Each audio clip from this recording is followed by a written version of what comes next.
You are tuned into 50/50 News on the House of the Princess channel, hosted by Princess AV, featuring world, local, celebrity, and YouTube news.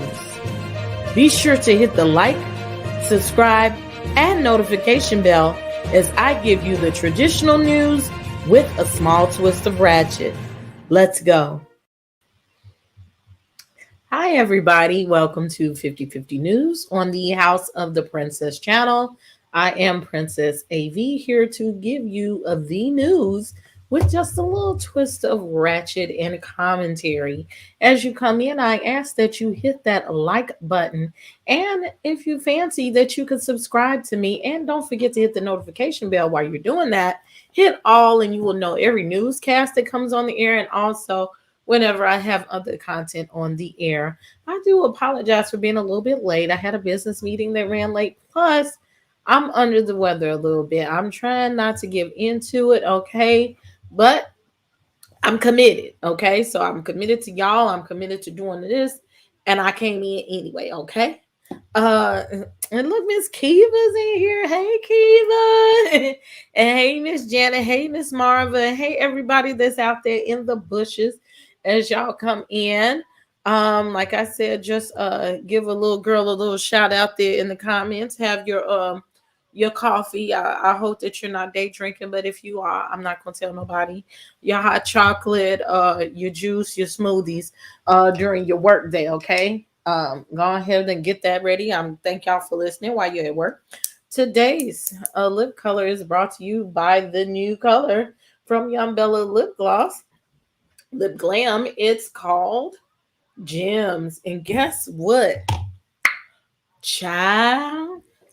I got my bottles. So we will be bottling it up and putting inventory on the Royalty Beauty Brands website tonight. So I got a heavy work day going on. Hey, Miss J. Rucker. So without further ado, I don't want to waste a lot of your time. And I know there's lots of lives and y'all got to actually try to do some work. We're going to get down to the tea.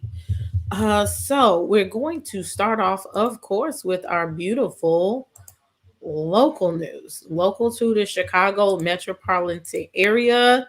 And then we're moving forward from there. So let's see, what do we got here? Okay, so I gotta figure out which one is we sharing.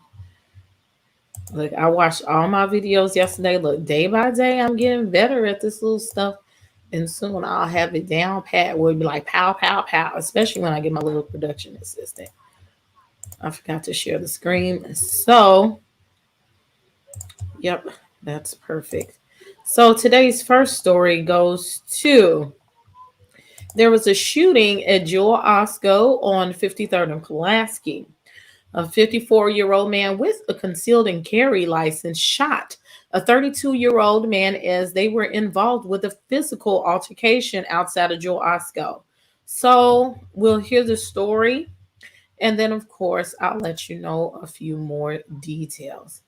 Okay, so we're already there. Let's just add to the stream. And this is brought to you by YouTube via, I'm sorry, Fox 32, I believe, because at first I had it on WGN. This is Fox 32 via their YouTube station. So if you want to go to Fox 32 Chicago, you can get the information there. Thank you so much, Miss Niece.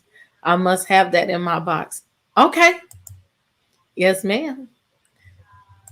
Look, I thought I'm supposed to be bigger than that. There we go. There we go, right on the screen. So here we go.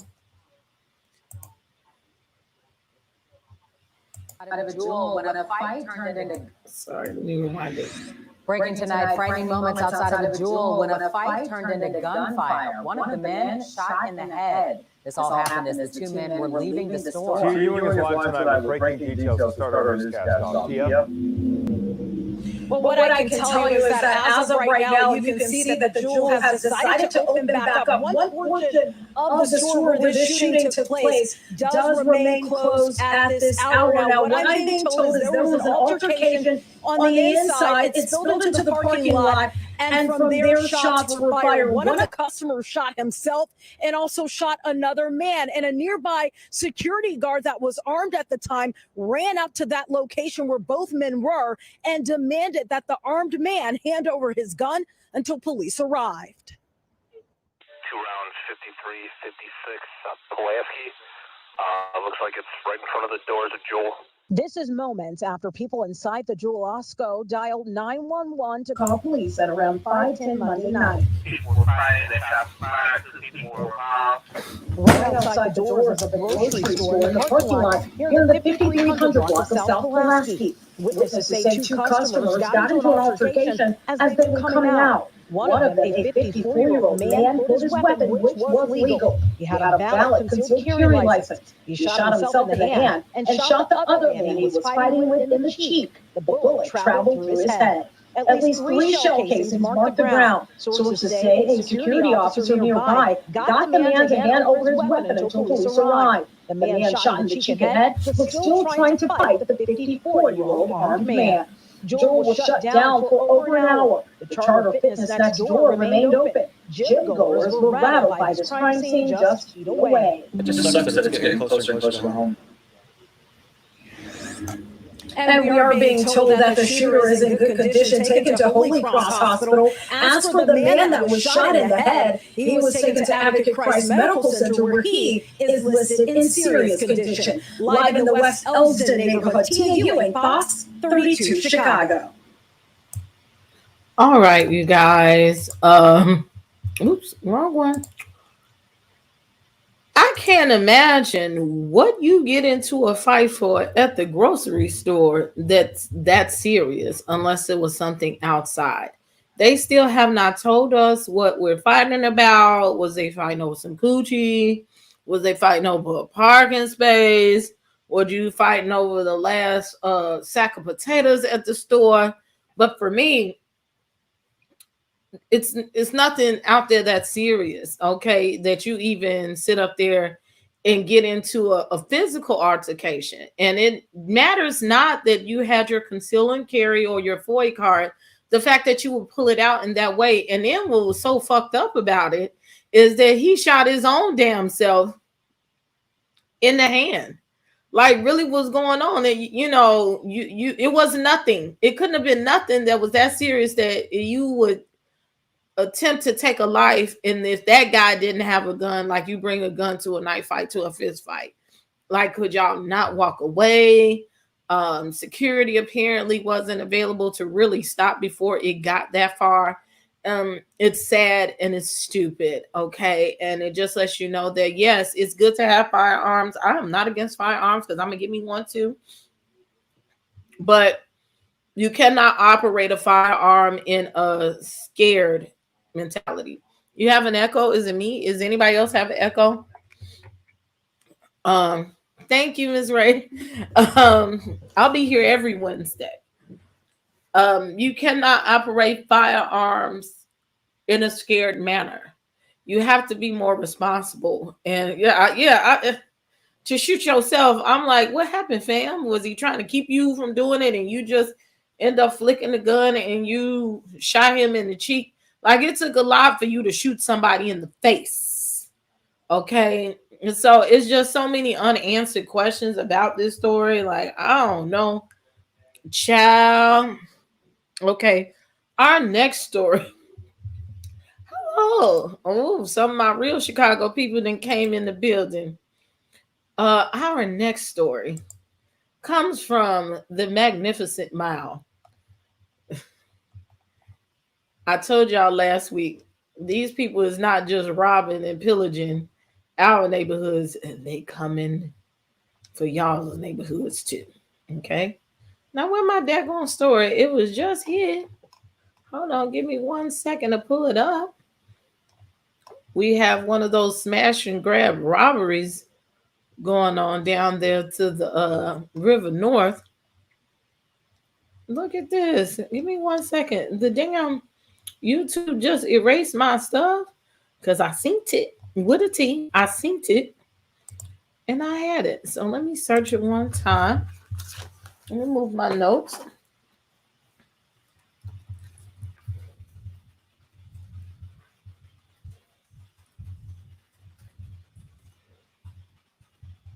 And what in the meantime, as I tell you the story, the owner of the establishment is really, really pissed. And this is just another situation where you look at it like, yeah, okay. They talk about it on. Oh, let's watch this one because this is even better because the business owner is on this one. This is not the one I had. So we're going to go to the actual Fox News channel.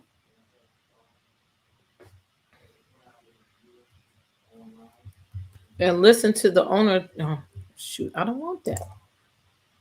Speak himself. Where am I? Oh, let's take it here. Copy. So I forgot I tried to streamline this thing. They playing with me. They playing with me today.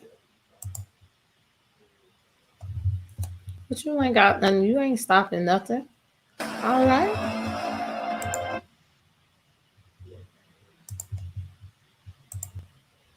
Woodward is our magnificent Mal in downtown Detroit. Now he still didn't get his drum. Right. Y'all petty. He was getting beat up. Right. That's why I'm thinking that man didn't need to conceal and carry. He must have been getting his ass beat that he felt he needed to pull out his gun. And that's coward. There's coward. Just walk away, sir. I'm disappointed that they're not doing more to take safety and make it a priority. For example, we still have retailers that won't institute plans like having security officers in the store. And this is what happens when the lighter skinned people are affected. Right. Okay. Blame the retailer. Chicago Mayor Lori Lightfoot inexplicably passing the blame earlier this month for the surge in smash and grab thefts. But Chicago businesses owners have had enough. Our next guest, exotic car showroom in Chicago, was robbed in broad daylight while families were inside. Now he's calling for city leaders to take action. The owner of Gold Coast Exotic Motor Cars, Joe Perillo, joins us now. Joe, you just tell me, you don't speak out, you don't talk to the press, but this is the breaking point. Why is this the breaking point for you? Well, you know, this happened in broad daylight on Saturday, and they have people come and break into your store while there's customer shopping and there's children in there. My partner's children came to visit him and his wife, and here comes two guys, one carrying a gun, and I wasn't there, but I got there just after it happened, and the news media was on the way, and I was so amped up. I had so much anger in me, and I started out by hating Mayor Lightfoot and hating Kim Foxx and hating the criminals. And as the day got on, I just got more enraged. And when I went on the news, I said, enough is enough. Those two words resonated. The phone calls start ringing in my dealership, my friends, relatives, people that I didn't know, people who could get a hold of my number, and they were saying enough is enough. I never realized that it has got to such a boiling point, and there's no one stepping out to say anything about it. It's unbelievable. And so I just felt that I had to come up and I had to say something about this. So, Joe, I get this. Yeah. It turns out in Chicago, I guess you know that they have a gun, but unless they point the gun at you, you can't press charges. Well, here's the thing. Here's how I feel about this. I think that Mayor Lightfoot, I don't know her. I don't know Kim Foxx. They're probably good people. They probably are trying to do good for their community. But they're doing bad for their community. Doing bad for what's...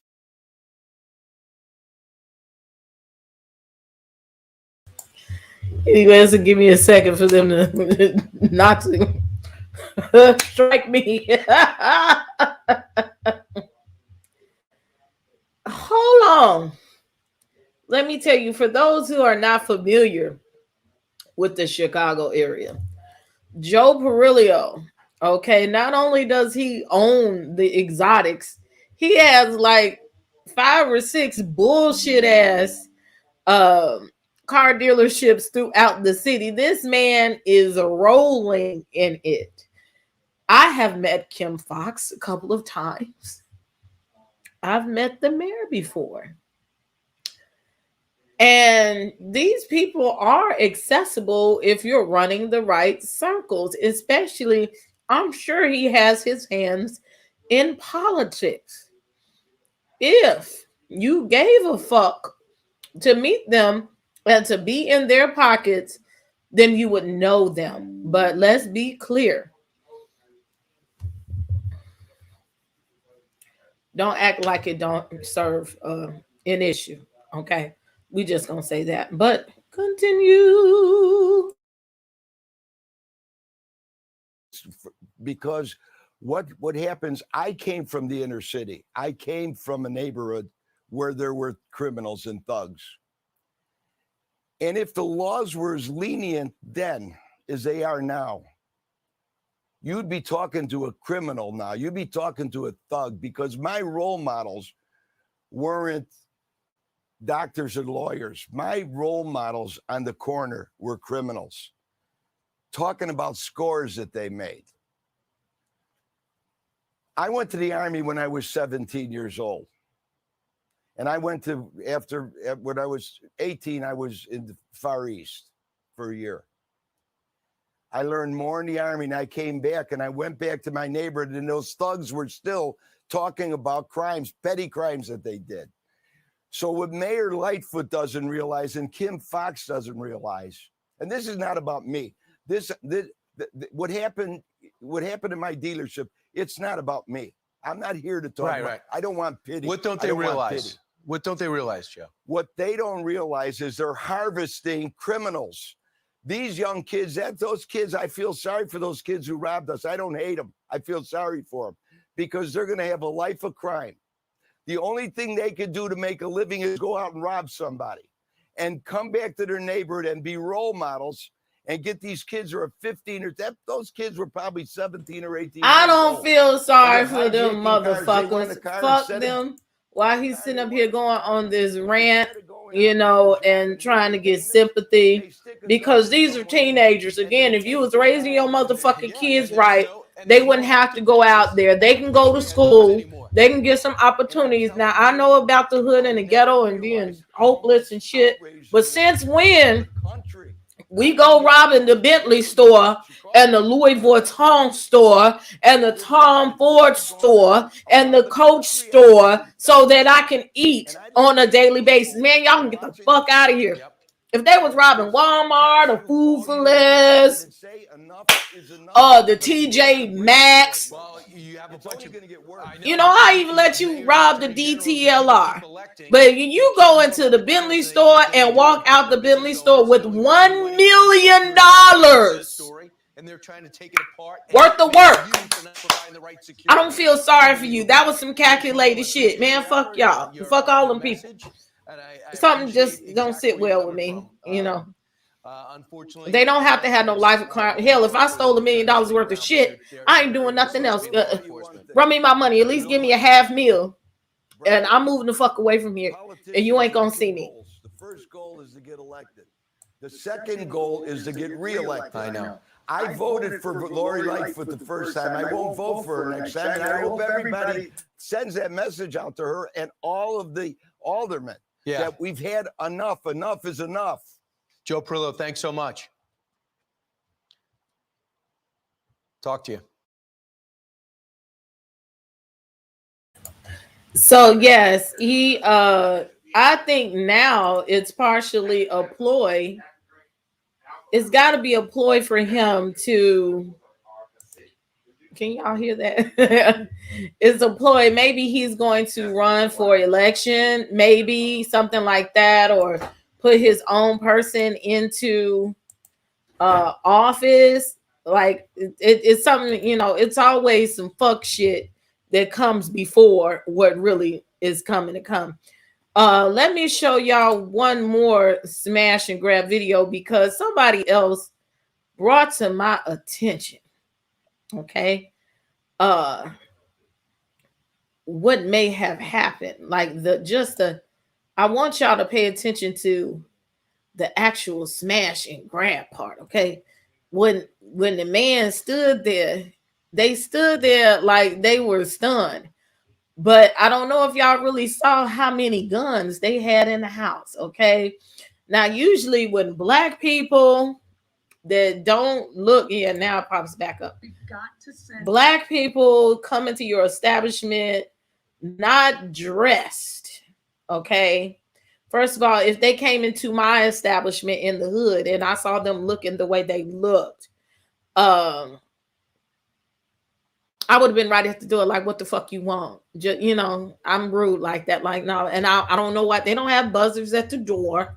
Okay, it's getting like that now. Okay, I would be like, what you want? And somebody, I want y'all to see something. Somebody brought something to mind, and I'm gonna let you see first before we go to the next story what y'all think about this. So let's go ahead and share this one. Okay, this is the other WGN's news story on it. So this is much shorter. Hi, good evening, Ben and Lourdes. Tonight, Chicago police are searching for the criminal Jewel that walked right inside of the Bentley Gold Coast dealership behind me. They walked out with several expensive watches worth more than $1 million, according to one of the dealership owners. Break-in sound, pop, pop. So I thought was somebody shooting, and I see one of our guys, you know, the folded gun, we have license, and then it became like a mayhem here.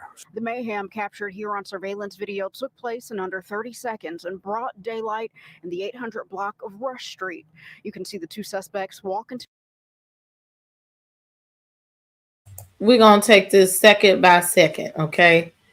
Now,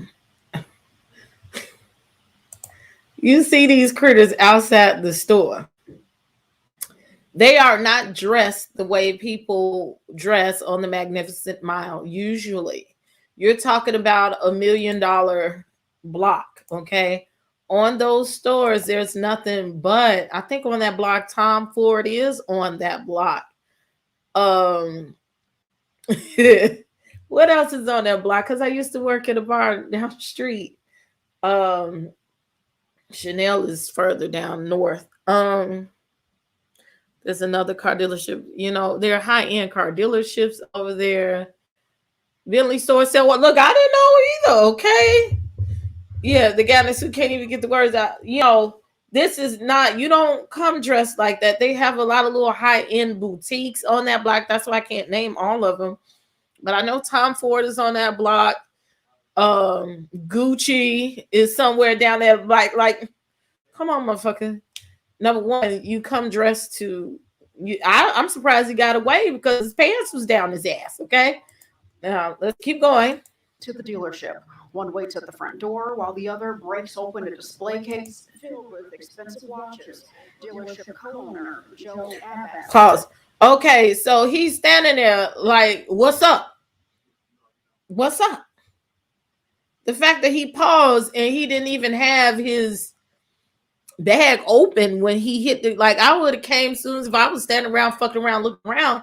I would have had my bag ready. When I had that mallet out, I would have had to do a two-handed motion. So dude over here in the corner, now I don't know if you can see my mouse at the top right of the screen behind the stairwell, he's standing there like, what you doing? So I'm sure they're talking.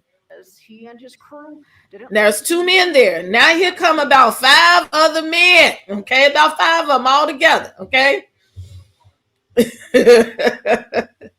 Okay. Dude, I want you to pay attention to dude in the front with his coffee. Okay. He came in front. I don't know what he was going to do with his coffee after the glass was already broke. Talking about, you know, can I help you, sir? Okay. We chased the perpetrator all the way. Okay, he stops. Like, what's going on? Like, you're just oblivious to every fucking thing that just happened. I'm sure there should have been an alarm on that glass case to let y'all know something wasn't right. Somebody on the floor let you know something wasn't right. I do not know why there was not security standing at these 2 doors in this post-pandemic era of robbing, and there's been a string of robberies at high-end stores. I guess Mr. Perillo thought he was above that, okay? but we're going to find out something else later. So you see at the top right, there's not 1, 2, 3, 4, 5 people. And if you look at the young man in the blue suit, he got a gun. Okay. The young man at the door has his gun pointed down with a bag in it. So I'm surprised. Well, let me say it later. To State Street. He dropped a few things. Okay, there's one guy at the door with a heater. It ran from behind it. Notice the man at the top right. He still has his coffee in his hand, okay? While robbery is going on. He's not going to let go of that damn Starbucks or that Caribou coffee. Got away with a crime. Gun number 2. All these men came. 1, 2, 3, 4, 5 came running. Now look in the top right. It's still 3 more people in there running. Look at this man right here by the red car. He's putting his gun back in his back pocket. So we got 9 men against 2 and 3 guns against 1. Once we find these people, they have to be held in custody. We've got to send a message to the violent criminals and to the criminal enterprises that are doing a lot of these robberies that there's no payoff there. We're going to find you, we're going to prosecute you, and we're going to hold you in jail. In November, several smash and grabs were reported, including one at the Neiman Marcus on Michigan Avenue and another at Louis Vuitton in Oak Brook, where a mob snatched and ran away with purses as a result of Saturday's watch theft. Over $1 million worth. Watches have been pulled from public view, and the dealership, which was once open to anyone, is now closed to the general public. In spite of the mess they created, though, CEO Joe Perillo has sympathy for the thieves who came into his dealership. I came from a very tough Italian neighborhood in Chicago, and there were a lot of criminals there. And so I could relate to these kids. So I really, while I hated these kids Saturday, I started to feel sorry for them Sunday. I started to think they're victims. And Lori Lightfoot and Fox, without knowing, I don't know them. I would assume they're trying to do the right thing. I don't think they're bad people. I hated them Saturday, but I don't hate them anymore.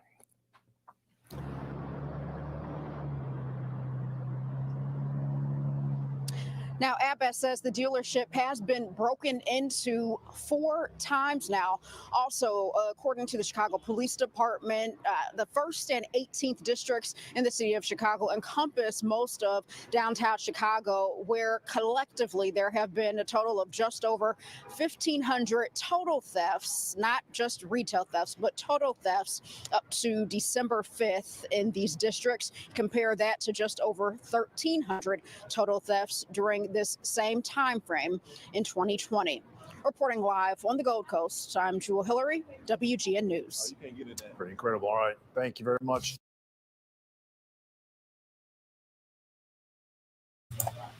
For me, make it make sense. My response to that, no, it isn't a look. But it is a look in Chicago where you see them teenagers and young men and you know they ain't got no money coming up in here. Okay. You smell dirty. Like they smell dirty through the damn screen. They ain't had no money. You knew that they wasn't coming to buy no car, especially when they come together looking like that. Notice they said that the dealership was robbed 4 times this season. 4. And they haven't done any different security measures there. And I really don't want to hear nothing from Mr. Joe Perillo. I don't see him, nothing I know of. I don't see him in the hood. I don't see him giving any of his finances to underprivileged children and underserved neighborhoods. So, yeah, fuck him. Fuck them all. Someone made mention that insurance fraud is a mother. People may not be buying cars like that right now. So guess what? Oh, she's a beauty now. Let them go take the watches, file the insurance, get some money coming in. Hey, make a claim. And yeah, he probably gave his finances to Trump. Yeah, he probably did. I can believe that. I can believe that. So our next story is a story of a young lady who has been in court with the city for over 3 years. And then she finally got her settlement. Her name is Anjanette Young. She was a victim of a I want to say imprisonment, but it was in her house. Uh, they wrongfully raided her house for a drug raid, and not only that, but they left her in the nude while they searched through her house and accused her of being a drug dealer. So that is our next story Young has that we're going to face watch. of bad police raids in Okay, you going to pause or not? traumatizing it. Thank you. I'm just saying.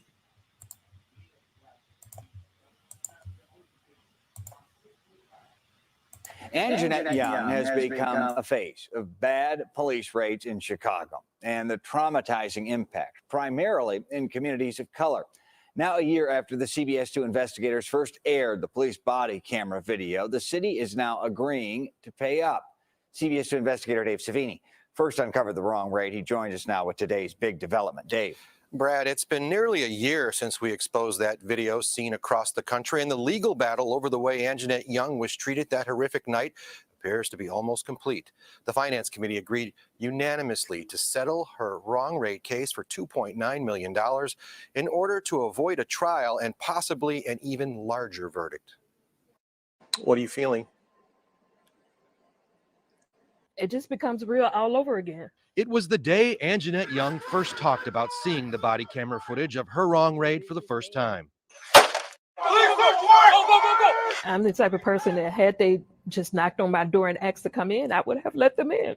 The CBS 2 investigators revealed it all 1 year ago this week. It gets emotional for me during the holidays, but December is now another, anniversary month that has me heavy in my emotions as it relates to this incident and thinking about everything that happened last year. Police wrongly raided her home in February of 2019, pointed guns at her and handcuffed her naked.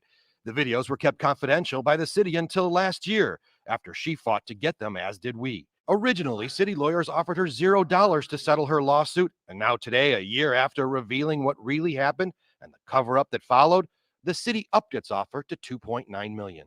To be at less than 3, while good for taxpayers, in my opinion, I don't think necessarily does justice for Miss Young. This is a fair and just settlement. City lawyers believe it's the right amount. Mayor Lightfoot also approves of the offer, just under $3 million. We all saw that horrific video. This will provide her, I think, with a substantial amount of resources. And I think that that's a good thing. It's a good thing for our city. We need to heal from this and move forward. The final vote can't come soon enough for Anjanette Young. Amen. She still worries about all the other families and children also wrongly raided with no resolution in sight. It's very disheartening. It's heartbreaking because a lot of these cases happened before my incident, but I've gotten more resolution than they have, and it's just not fair. Now, this has been an emotionally exhausting 3-year battle for her, so the next chapter is what she's looking forward to. She plans to keep speaking out to help get justice for those other wrong raid families. She also hopes the Anjanette Young ordinance requiring even stricter search warrant reforms is passed, Brad. So, Dave, what's your take on the at least extended offer? What we think of it as now, $2.9 million. Does that jibe with what we've seen in cases like this? Well, Brad, this will be the largest wrong raid settlement to date that we know of. In 2018, the city settled one involving the Simmons family and a 3-year-old girl. That was a $2.5 million settlement, but the city spent so much on legal fees defending that case, it actually cost more in the long run than the Young deal. Okay. Our Dave Savini, thank you. And as Dave mentioned, the city is still on the hook for several more ongoing lawsuits for wrong raids. Families and children who had guns pointed at them by Chicago police officers. And it's a long road, many having to recount traumatic moments in death.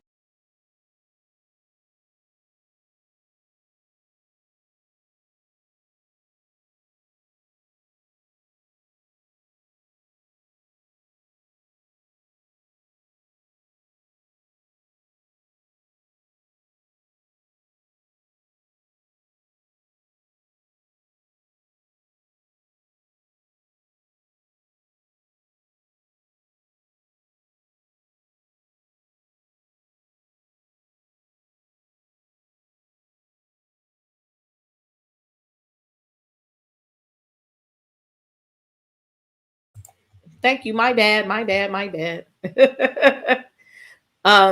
me start back. I was going to say, I'm not going to play that part because they're talking about another child who was affected by it, and they're just laying it on thick. But I wanted to talk about, I have a friend from school that went through that situation, is still going through it. And I didn't hear about what she was going through until I happened to see it on the news. And I called and I'm like, this really happened to you. And again, Justice for Chris with the K, Krys. Excuse me, that's the ginger ale. That's what we call her for short. She was at work and she hustles hard. She's a bartender as well as she's a cook. Well, it's many a day she done cook me some lunch. Okay, I'm missing her. Okay, and she was at work and her kids were at home. You know, she got a teenager taking care of the younger kids, and the police made a mistake at her house. I think they were supposed to be 2-3 doors down. I don't know. And they made a mistake and they busted in her house and they put her children under arrest. And they had those ARs and those military style weapons and they put it against the heads of the children. And she has been going through it for years and with the city. And I don't know why they take so long to compensate. It's definitely wrong. You know it's wrong at the door. When you fuck up, just be like, I fucked up. But they don't even want to admit that they messed up. You know what I'm saying? They want to keep dragging it out and not pay the people. Just pay the people because, you know, these people's children have to live with the trauma of the police busted in my house and I know my mama ain't do nothing. I know I ain't do nothing. I don't know why you would have to do that to the children. Okay. And they're looking for drugs that are not there. So that's been traumatic for her moving forward. And she's still, you know, dealing with that situation. So, like I said, I know somebody who's dealing with that firsthand in our city, even before Lori Lightfoot. Our city is not handling these types of issues well at all. They're not handling well at all. So, well, I don't want to do that one next. Did I pull it up? No, that's not that. I want to do this other story. Yeah, let me do this one because I think this shit is so stupid. It's funny. So give me a second. I want to talk about this man who held up a CTA bus. Before we get done, I have 2 more stories with local news. And it's so funny because if you look at his, this dumbass, if you look at his mugshot, okay, is just ridiculous. Okay, he has been charged. Okay, his name, he's 28 years old and he has been in custody. This is the closest one I can get. They did release his name later, but I just want to go over this. It's insignificant, but it was funny. So what had happened was he decided to, I don't know if he robbed somebody or what, but he decided to hold up the bus. And what was so funny is he held the bus at gunpoint and later just told them to pull over and drop him off somewhere. So it's like, child, you can't write this stuff. The criminals get dumber and dumber by the day, okay? So we're going to listen to this one really quick. It's about 16 seconds. Is facing federal charges for forcing a CTA driver at gunpoint to drive him to a location off the bus route. Investigators say Maurice Lowry boarded the bus in West Englewood Wednesday night with a gun.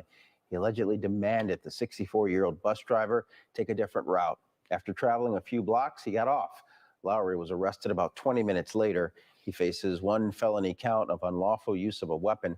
The charges come one day after CTA drivers held a protest demanding safer conditions, citing an increase in attacks. 20 minutes. I gotta sneeze, y'all. 20 minutes.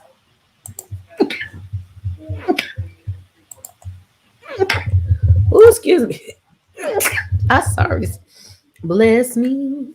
20 minutes, okay? And it just shows that these criminals are dumb. And it's poetic how they said, look, the buses are not safe. And y'all not doing nothing about it. And it's not a lot they can do because it's the public. Oh, excuse me. And it's sad that it has to be that way. But people say, why don't you drive the bus? And I'll be like, hell no. That's one of those reasons. They don't pay me enough for shit like that, okay? And to be put into those public places, especially after the pandemic, and all those different bodies, they pay good, but it's just not my desire to sit in that seat all day and just deal with that stuff, okay? It's just silly. But I just wanted to put that out there when you look at when you look at it, you say he did all that just to get a free ride. Y'all funny. And thank you for the blessings. Our next story is about the Military Moms Network. And I'm really looking into this. I want y'all to hear the story first before I give you the background on it. This is brought to you by Fox 32 Chicago. This is a non-for-profit organization that helps military families. And here we go.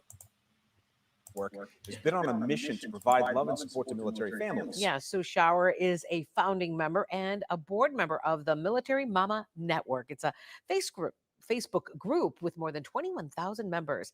And we want to say good morning to you. Thank you for coming on.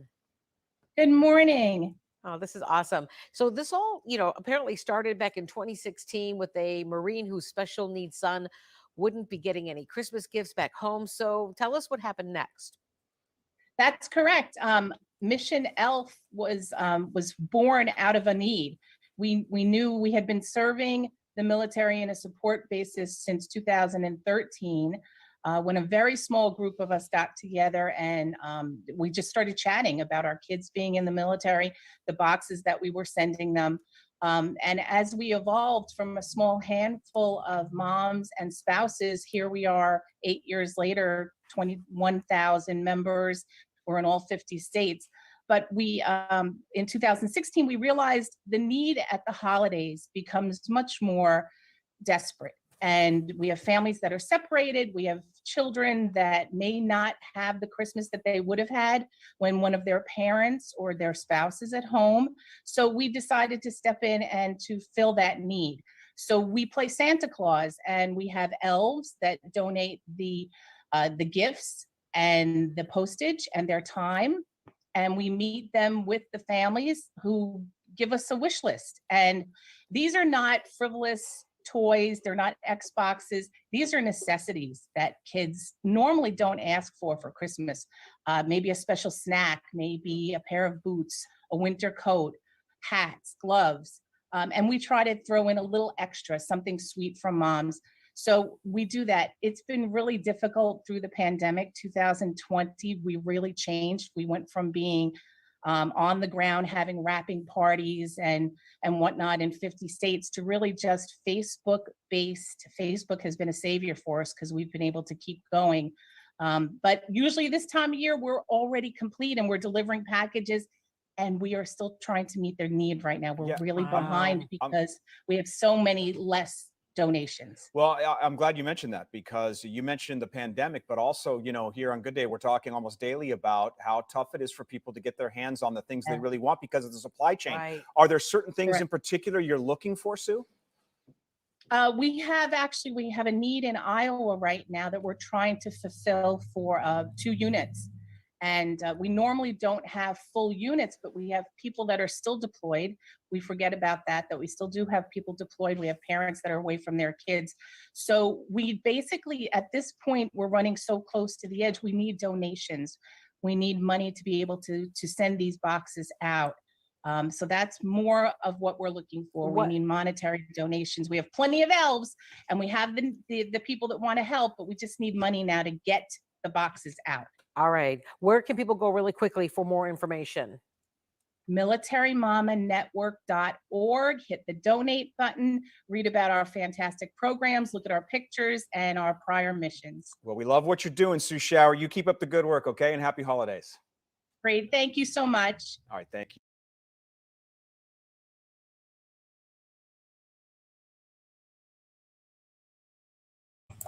Sorry. That is the Military Mama Network. I found that, of course, doing perusing and doing the news. I did put something in the chat, a poll. Oh, look, it's like overwhelming. I know that I said I wanted to do something concerning veterans, homeless veterans. I do try to lean over to our color or my majority color, but I'm not racist like that. And I did some research. I looked on their website. I looked on the Facebook page. I would have to get in touch with someone to see maybe if we could either, like she said, take a few causes, or I saw a man in Iowa, and that's not, it's a few hours away. That's depending on the exact location. That's not above us driving there, meeting the people, seeing where the money is going. One man, he does dinners for the veteran. Is like roughly $10 a person. And he does that apparently every year. And that would help them out a lot. So I wanted to know if that would be our cause, because of course I would ask for y'all to contribute to the cause. Is that something that looks good for the channel? Because it's not all about me. It's not all about us. It's about us helping one another as we move forward in life. And I wanted to do that. So y'all let me know what y'all feel about that organization. Military spouses need support too. I grew up in a military household and my mom still goes extra now. Okay, so far y'all have a good, a good feeling about that. So we might go with that. I'll get in touch with the people, and I appreciate y'all standing behind me. So this next story, you guys are very familiar with it. You should have been. There's a lot of people that's familiar with it. Of course, I'm not the first person that has reported on it, but some people don't. And I'm learning, even though I'm 1 week in, it's our 1 week anniversary of us going together, that some of y'all is looking for me for this news, okay? And I appreciate it. Y'all helping me out, okay? Keeping me know what content y'all like to see and which way we can grow and direct this channel. Oh, I hate websites with all of this stuff. And I got to work on my website. That's why I don't have all of these damn ads and shit. I tried to find another one that I liked, but we're over here at the Daily Mail.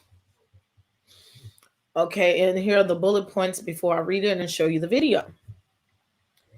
I just shot my girlfriend in the head. Felt like a dream. And I'm having a hard time with this word. Anastasius reveals on Facebook Live how he murdered his former partner before shooting dead his ex-wife and killing himself. Raji Black, and he's 44 years old, shot his ex-girlfriend, Tara LeBang, 44, on Saturday afternoon. He then started filming himself outside his ex-wife, Wendy Black's home. I shot my ex-girlfriend in the head. It felt like a dream. My ex-wife, she's next. And then I'm going to do myself too, he said on Facebook Live. Wendy is seen opening the door of the home while he stood outside. He told the camera, "Oh, there's my ex-wife there."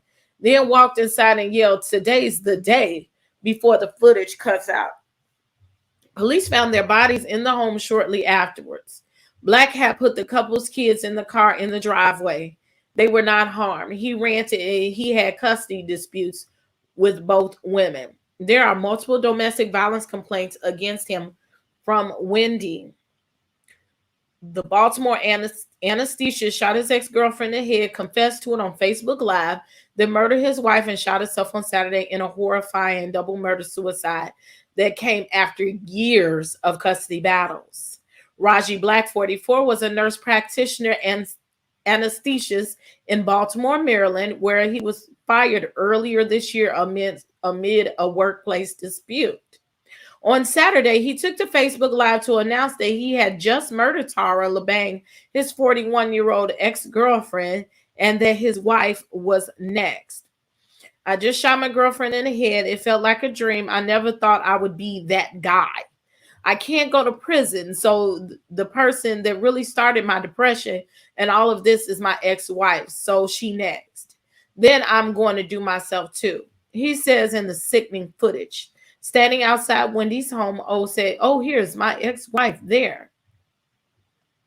He panned the camera to the front porch where she could be seen opening the door and closing it quickly. Then he marched into the home. Just before the video ended, he can be heard saying, "Today's the day." Police found their bodies in the house a short time afterwards. Their children were found safe and well inside this gray SUV outside the home.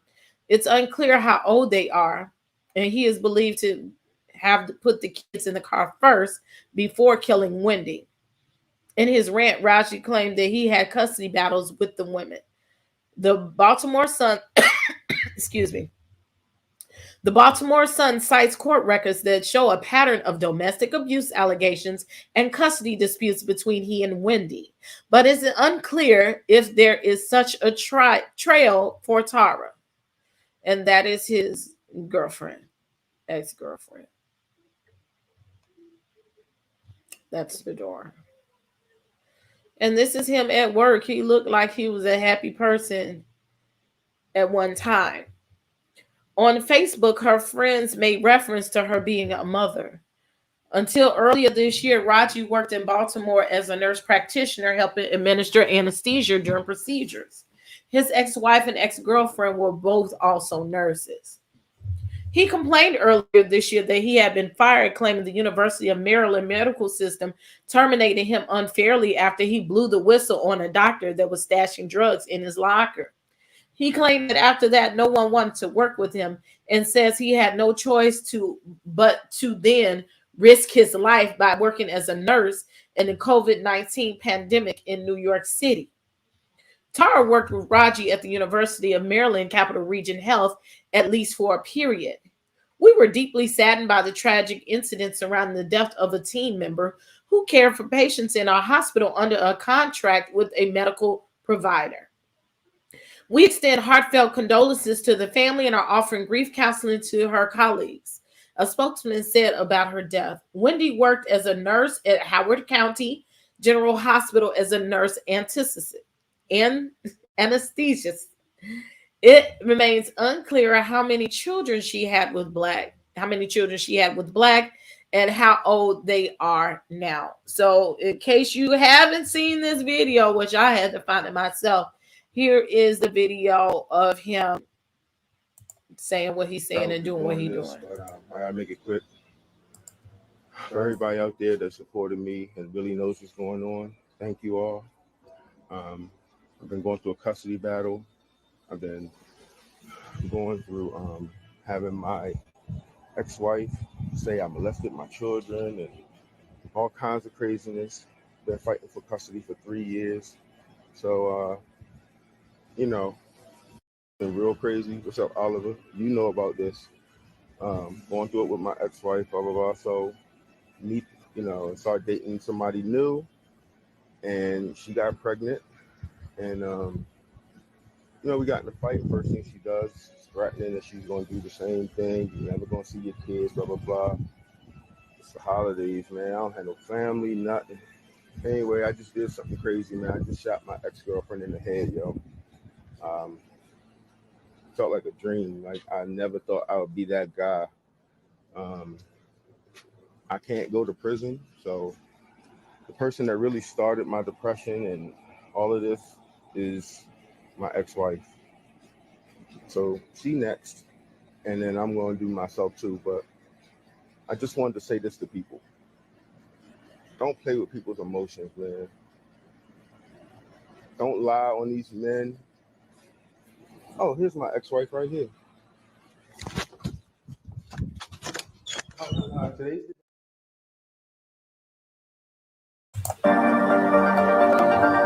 That.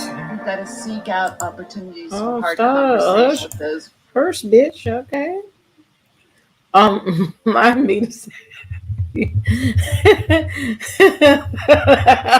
Y'all wasn't supposed to hear me say that. Like, if you did, you did. If you didn't, you didn't. I apologize. But anywho, subjects like this is touchy. There are so many compounding issues here that is crazy. I have been a victim of, I guess you call it, domestic violence. I wasn't with the person, but I'm still adjacent to the person. I just can't get away from them. It is what it is, because we're joint. The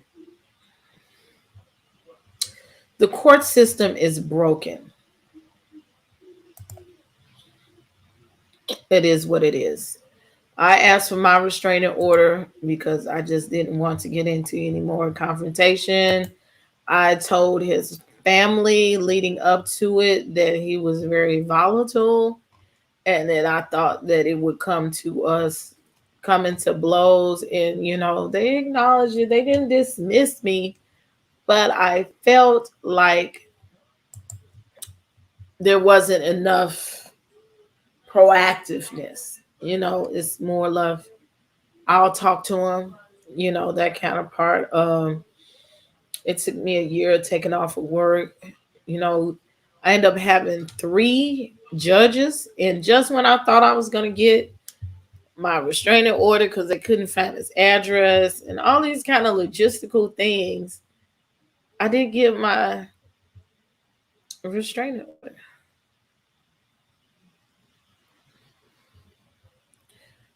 And this is after he done knocked me upside my head. So what else do you want? I don't want to be around this person. You know, I know that there are so many different things. So many different things that are touchy. With the talking about that he violated his own children.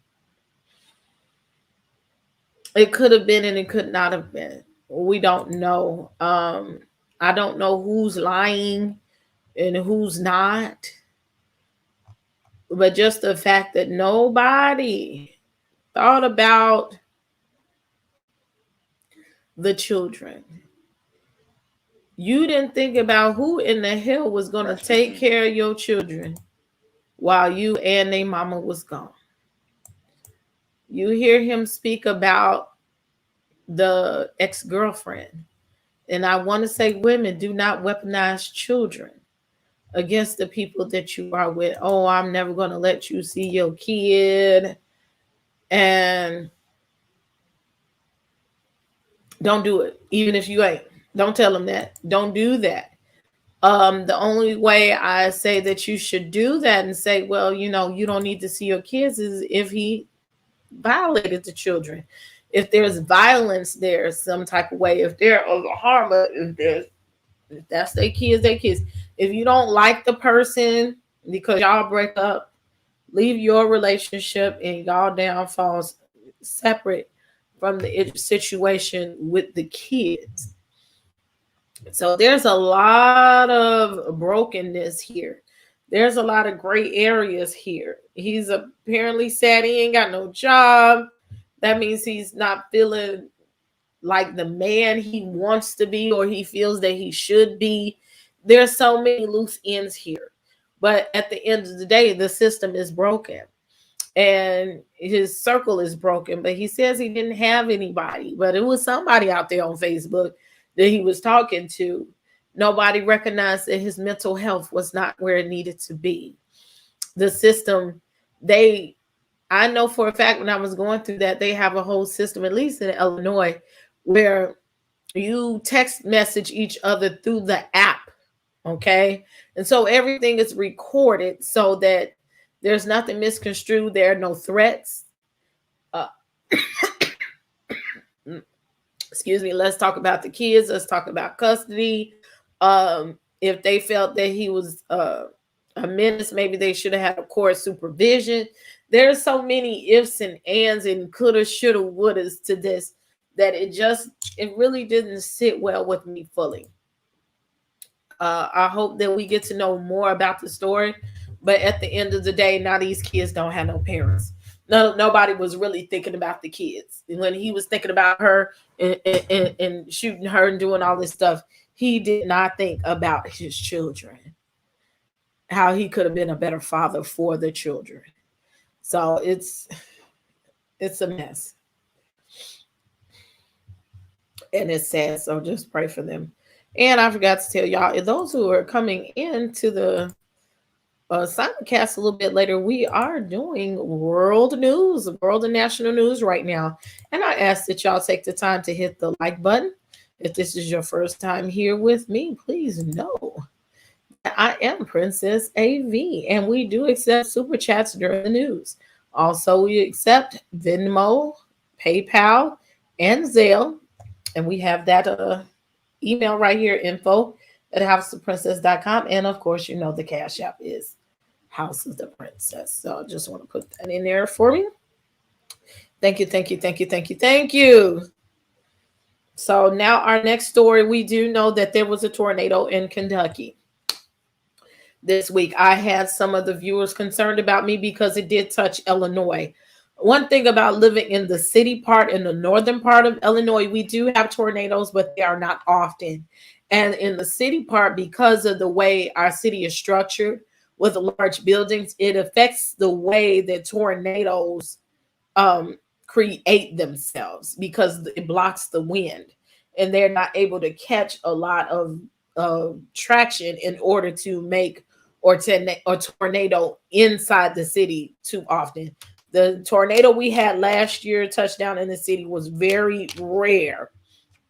So we don't worry about tornadoes too much in the city of the Chicago. Outlying areas, yes, I've seen them feet away, scary or whatever, but yes, I'm fine. We just got some rain and then we saw everything on the back end. So we're going to look at this story here.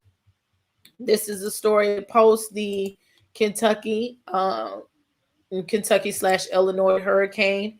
I want to say that let's say a prayer out for the families. As of right now, last time I checked, there were 88 deaths because of this tornado.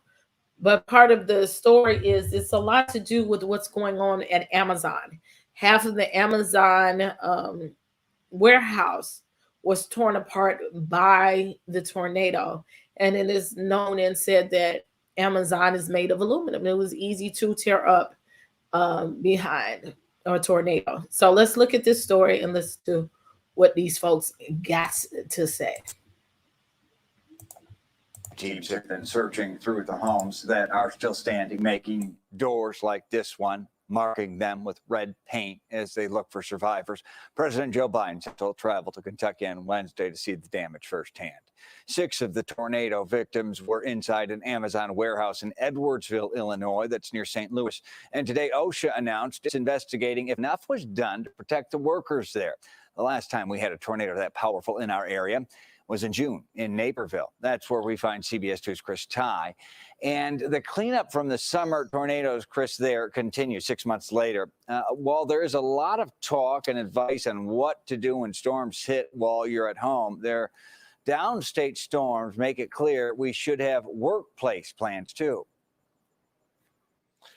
Very good point here, Brad. And we are talking about these EF3 tornadoes that whipped through this pocket of Naperville last June. Look behind me. You can see homes still destroyed, tarps still up, and a global supply chain issue that's leaving a lot of people's lives stuck in neutral. More rare are these December tornadoes that, as you talked about, just decimated parts of southern Illinois, and now has one of the world's largest employers answering some questions. What went right? What went wrong? And what do you need to know when a tornado hits at work?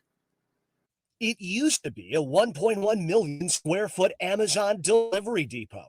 Amazon says that between 8:06 and 8:16 Friday night, tornado warnings were signaled by both cell phone alerts and nearby sirens. At 8:27, the tornado struck.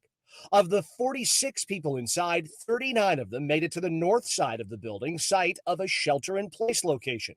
7 stayed on the south end, and that's where all 6 fatalities and 1 injury occurred. That's because on the south side of the building, there is no shelter-in-place locations. So why couldn't those 7 make it north in those crucial minutes? We speculate, again, as John said, or is it was because of the work that they were doing at the time. They congregated on the southern side of the facility.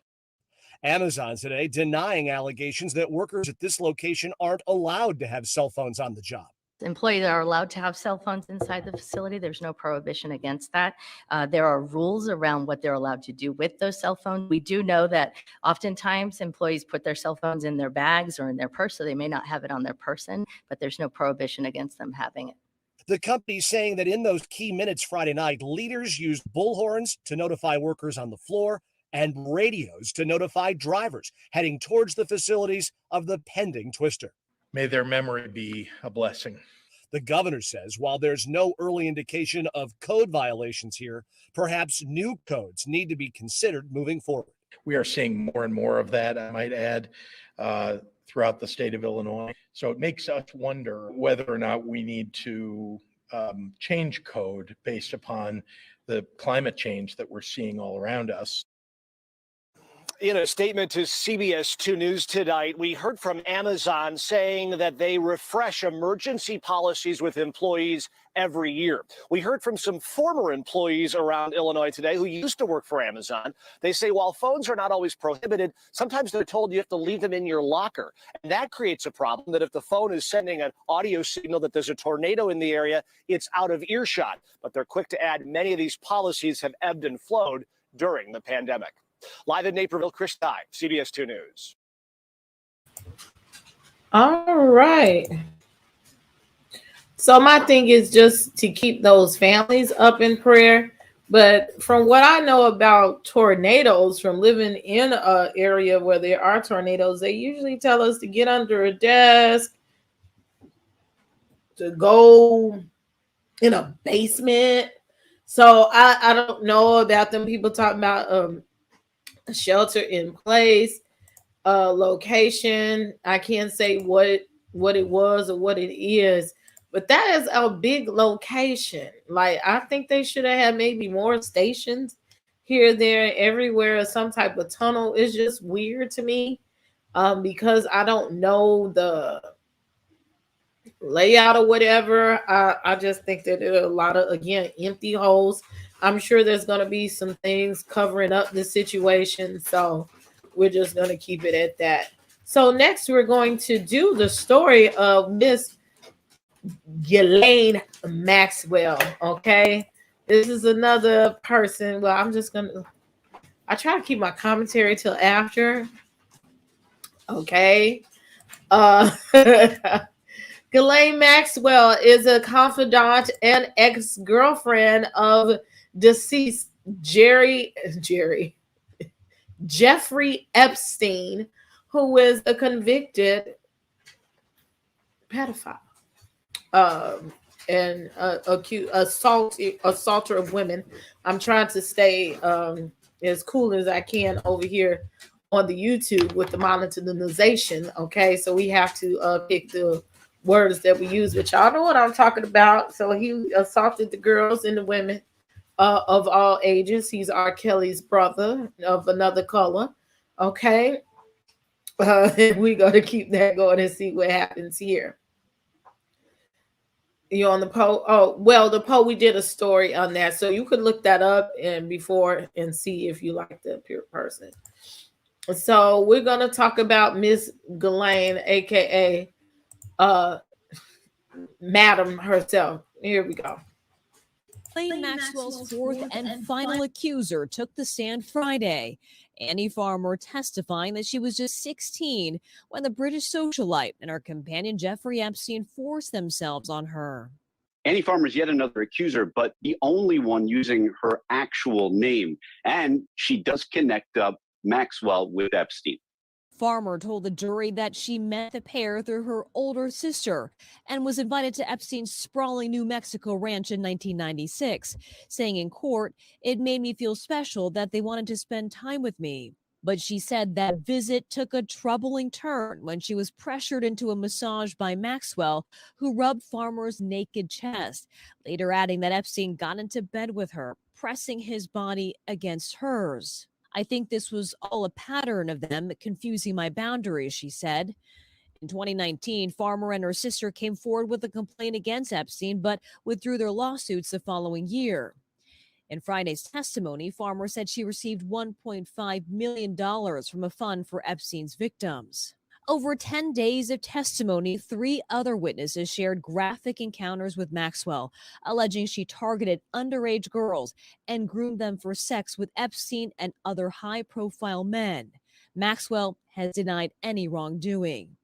Trial resumes next week, when the defense is expected to begin its case. The biggest question is whether or not Maxwell will testify. If you're just playing the odds are she will not. But we've seen an unbelievable number of defendants in high-profile cases testify in just the last few weeks. For today, Kathy Park, NBC News. Hey, thanks for watching our YouTube channel. Find your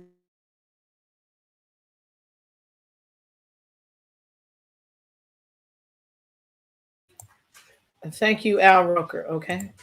Get your ass out of here. It's my show. But that is brought to you by the Today Show. I think what I'm going to start doing is the YouTube videos from the news. I'm going to make a playlist and y'all can also refer back to them. You didn't hear about no funeral. It just went away. I think some people might have sliced and diced him. You know, he's also trying to implicate the prince. It's a lot of missing things to this story, but I do believe that woman is the madam. Fuck that lady, okay? Fuck her just like he was fucking on them kids and taking advantage of them people. You are not going to tell me that your man was doing all of this and you don't know nothing about nothing, or, you know, you going to tell me that you was fucking on some kids consensually. Bitch, please, okay? And here we go with that, our favorite word when it comes to shit like that. That's light skin privilege. That is white privilege. She should have been under the jail when they got him. If they know she was living in a house, they should have came and got her motherfucking ass too. Okay? So, you know, I just can't. I can't with this, okay? I'm not guilty. I didn't do anything. But you hid for some time too, because you knew you was guilty, ma'am. And these people are sitting here, y'all are predators. If you watch the Jeffrey Epstein story, it is, I believe, on Netflix. It's one on Netflix and one on Hulu. You could see that that man had a whole island. Okay, he was worse than R. Kelly. Okay, you couldn't even get off the shit if you wanted to. You were gonna die damn near trying to get off the island where he took you. And, you know, had you to his luxury. He had a couple of girls that were his favorites. And then he had there all the time. And he exploited them and sold them to celebrities and stuff like that. Man, fuck these people and the way they act. I just can't. They're disgusting. Disgusting. Because it's plenty of free coochie out here. They didn't have to take that from those people and violate those girls like that. Thank you so much for the super chat and the support of the channel. Caitlin says, really enjoy your content, princess. Thank you. Thank you so very much. Yay. Thank you. Thank you. Thank you. Thank you. And so if you want to know the background on them, watch the story, watch the Jeffrey Epstein story. And I believe it's on Netflix. And it's very dark. So it's not for the faint of heart to watch. But you want to watch, that woman is in there, okay? And that woman was pimping them little girls. And I want to tell you, for your parents, don't always trust these women. Watch these women, because these men send the women out there to go get your daughters, get your young daughters, and so they can pimp them out. And women feel safe around women, but you can't even trust them. You can't even trust them. Please pray about the people that you're around and the vibe that they put in. Watch the people that they hang around. And you'll never know these situations that you be putting them. That gorilla pimping and all that, baby. That's another thing, okay? So our next story it's about, of course, the wonderful COVID-19. This is a story concerning that they are thinking about implementing a fourth booster vaccine. Also, they're doing research on a COVID pill. So with that being said, we have a story that is via CNN, and one of these damn doctors is going to tell you what they're going to do and how they're going to play with your life. So come on, let's watch it. This is showing in trials to reduce the risk of hospitalization and death by 80%.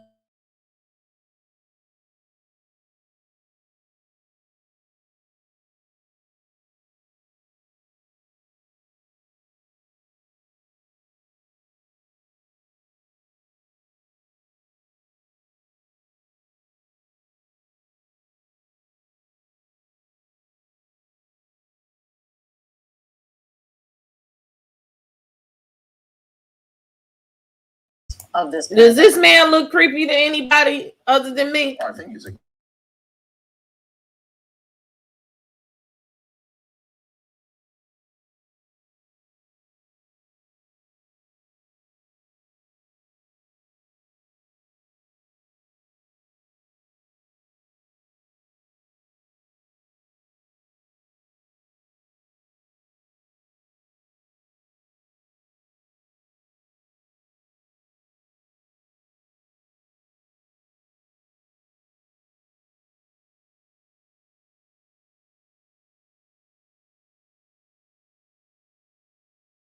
thing like that. You can't hear. Vaccines are needed. Are y'all still not being able to hear? It's on. Using to stop the disease. The goal.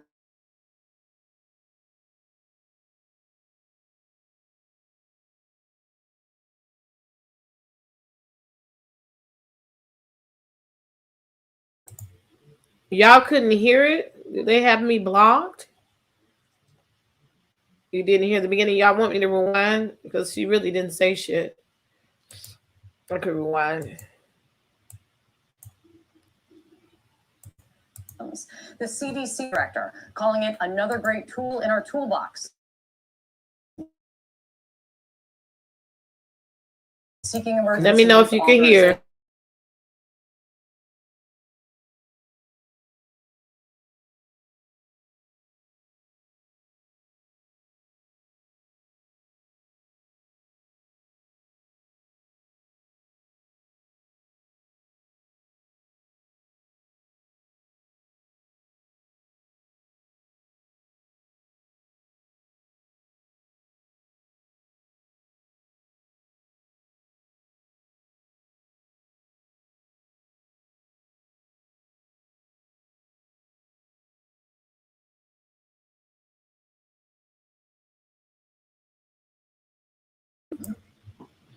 If people see this news and think, I don't need to get vaccinated or boosted anymore, I can just take this pill.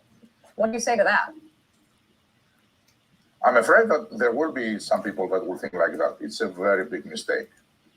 Vaccines are needed. Vaccines is the primary frontier that we should be using to stop the disease. The goal is not to get sick and then hopefully have a medicine that can save you. The goal is not to get sick. And not only you not to get sick, but to prevent sickness from your kids, to prevent that you get sick and then you transfer that to your mothers, to your fathers, to your parents. It's very important that people will take the vaccines. And for those that are unfortunate, that despite that, or because they didn't take the vaccines, they are sick, of course, now we have something that would save a lot of lives. You mentioned children. Can kids take this antiviral pill? The pill is been Apparently it's going in and out. Adults. I hope that we can get it also in adolescents, but that's something that is FDA to give the permission for, and we will wait. We'll just say this. We'll scrap this one.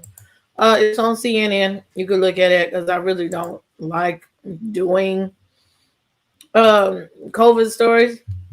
I just do them because I'm trying to keep you guys abreast of what these folks is really doing out here. So they saying you to get the vaccine in spite of you taking the pill. Okay. So next, I got a more exciting story. Anyhow. Okay. Let's go. Which page is it? Where is it? Where is it? It's in the history. We have the fall of New York is our next story. Governor Chris Cuomo is in trouble again based on what happened from before. He is now expected to turn over $5.1 million based on the sales that he made off of his book deal earlier this year. So this is a CNN story. It is a read along, and I am aware that everyone can't read, and then some of you will not be able to see the small print on the screen. So what I'm going to do is I'm going to put this on the screen and I'm going to read it along for you, especially if you're looking at me on your computer desk and you got me in the background. So I'll help y'all out. So here we go. Ex-Governor Cuomo must turn over $5.1 million from COVID-19 book deal, New York says. Okay, and I'll actually make it a little, well, I think y'all can see that. I'm gonna leave the music off since I'm reading, or turn it down low. Former New York Governor Andrew Cuomo was ordered to repay $5.1 million in compensation he made. Oh, hold on, we went a little fast. He made from his controversial pandemic book deal on Tuesday, after the state's ethics commission found that he violated ethics laws by using the state's resources. Hold on, do over. I tried. The devil want to be busy during this newscast. You ain't gonna do it, okay? Here we go. After the state's ethics commission found that he violated ethics laws by using state resources to produce the memoir. New York's Joint Commission on Public Ethics approved the resolution in a 12-1 vote, which states Cuomo now lacks the legal authority to receive compensation for his pandemic memoir, American Crisis: Leadership Lesions from COVID-19 Pandemic. The Ethics Committee voted last month to revoke their prior authorization for Cuomo to receive outside compensation for the book, after concluding he had violated pledges to not use state resources on the book. Jim McGuire, Cuomo's attorney, said in the statement the commission's actions are unconstitutional and exceeds its own authority and appear to be driven by political interests rather than the facts in the law, and threatened to sue if the committee enforced their decision. Cuomo has 30 days to turn over the proceeds to the New York Attorney General Letitia James, who would then determine how the funds are distributed, the commission said. Crown, an imprint of Penguin Random House, which publicized Cuomo's memoirs last year, did not immediately respond to a request for a comment from Forbes. In addition to Cuomo's attorney vowing to fight the order in the court, the recollection of the money could face potential complications as Cuomo has already spent some of the book's proceeds. The New York Times reports Cuomo donated $500,000 to charity and placed $1 million into a trust fund for his daughters. New York's Assembly Judiciary Committee released an impeachment report last month, which found Cuomo improperly had state officials working to help compile the memoir for publishing during the regular course of work. The report called the book Duties Not Voluntary, contrary to Cuomo's claims that staffers worked on the book on their own time. Cuomo was approached about the book just weeks into the pandemic and had written approximately 7,000 words by, wait a minute, they went a little too fast.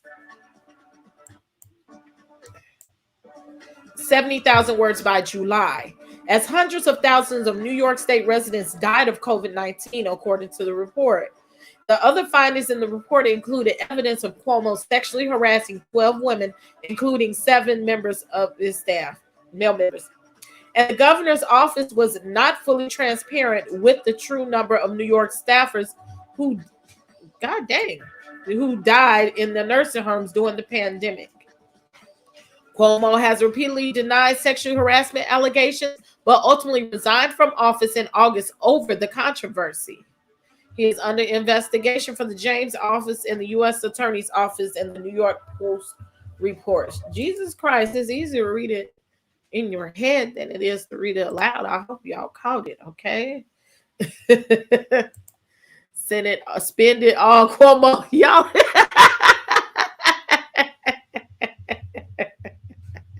He said spend it all. Now, if he done spent the money, like, so you ain't had no money before, sir? I'm just saying. I think that's a ploy to try to keep the money. But if he sold the books, like, y'all should just, like, get what y'all got in the beginning and then keep going from there. So, look, we have gone back quick. Have we been on the air that long? Yes, we have. We've been a good hour and a half. So guess what? It's time for, not only if you have not liked the video, I need you to like the video, but we are into our next segment of the show. Let me see if I can spell this woman's name right. It is time for Celebrity News. Boom. It's time for celebrity news, okay? And also, we're trying to take a second again. Like the video. Those are my handles, my Instagram, my Facebook.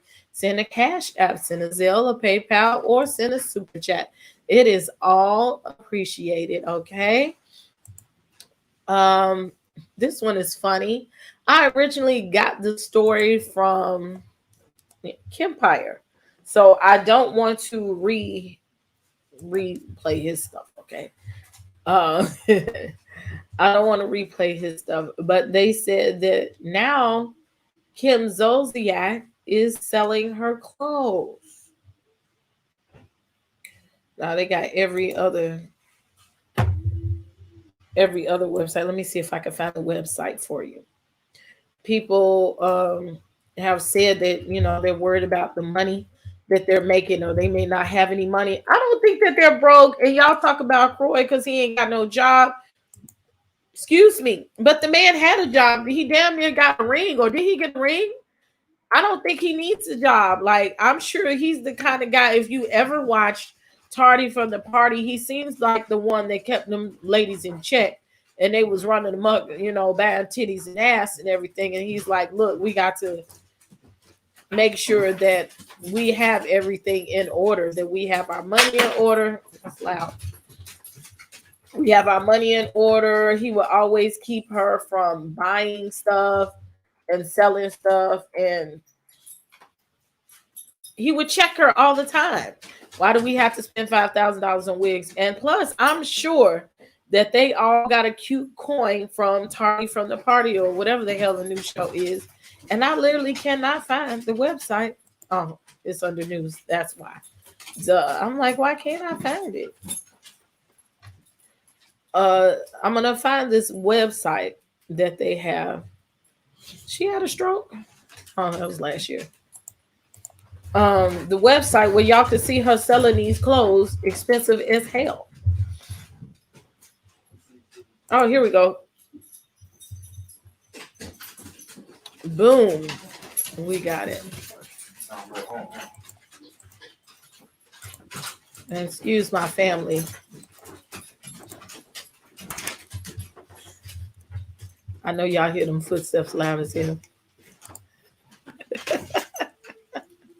She'll never get a dime for me. Prejudice for ooh, child. Here we go. Okay, so we're gonna share this. This is from Reality Blurb. Here go these other websites that got all these stuff. So she sells after all. She had a $250,000 American Express lawsuit. Kim Zolciak is selling her belongings in an effort to pay off her new lawsuit. Less than 1 week after it was reported that Don't Be Tardy star was being sued by American Express for an unpaid credit card bill, several of her things turned up for sale on Agora's vintage Instagram page. Now that moment that you've all been waiting for, Kim Zolciak's closet is in the house. The store, which is located in Athens, Georgia, announced that at the end of last week. The phone. In the post, a number of designer items, including pieces from Christian Louboutin, Giuseppe Zanotti, Valentino, Aaliyah, Fendi, Gucci, Dolce & Gabbana, Jimmy Choo, and Milano Blahnik, were seen in Kim's shoe size was listed 8 to 8.5. Okay. And you see these folks going there to buy them some tardy for the party stuff. Okay. One day later, much of Kim's belongings turned up on the page, including several designer bags. Don't be tardy for this party. Kim Zolciak's closet is here. Check out our My Story. And don't call us to purchase. These items are going quick, the store wrote in caption of the second side. So, American Express National Bank sued Kim for the past due amount of $215,925.90 in November of last year.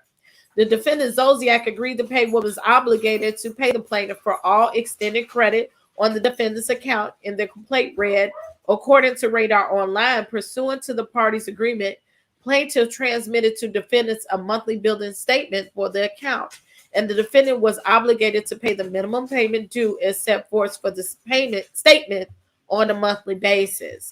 The defendant has failed and continued to fail to pay the amounts due owing on the count. The lawsuit continued. Okay. Well, this is, I think this is earlier.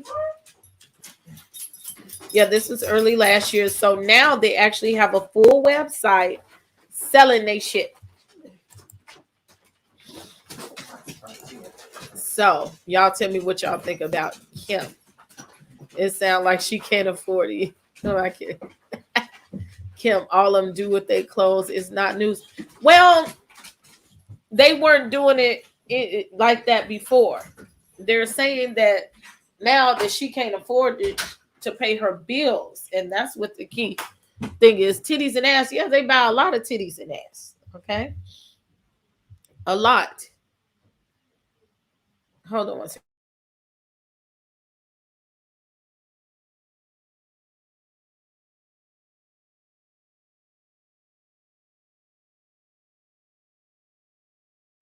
Okay, sorry you guys. I was actually looking for the website itself. I just said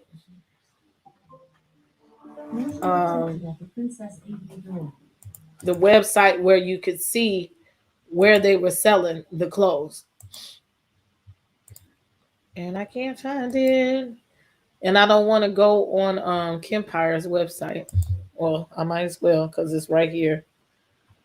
Oh, Bravo TV has it. I'll violate them.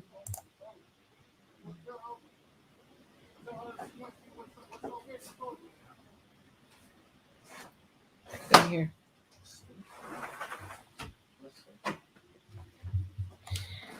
One second, you guys. Where am I?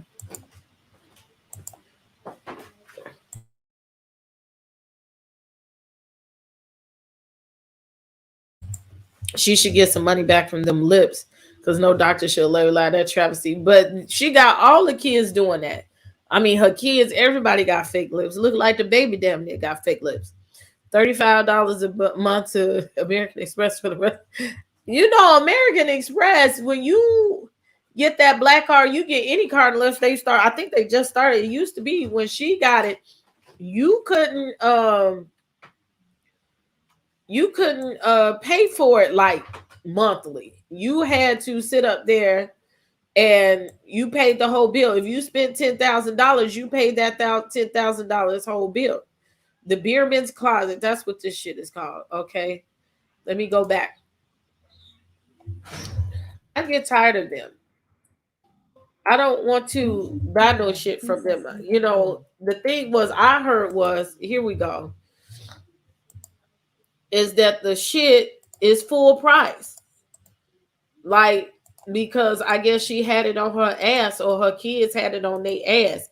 And I get it. You know, people buy stuff from celebrities for more than what it costs all the time. But she is not the person that I want to do that for. If it was Michael Jackson or somebody like that, I'm like, hell yeah. Yeah, you have to pay the entire balance each month. So I don't fuck around with no American Express. Look at all of this manufactured beauty here in this picture. Like, they all got the same lips. This girl, like 19 years old, if that, and look at her, all that manufactured beauty before she could even like come into her own face.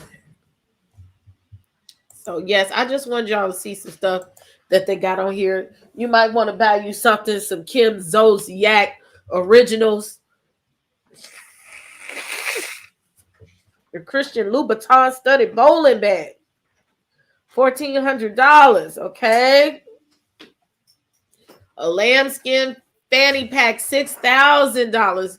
Like, come with it, okay?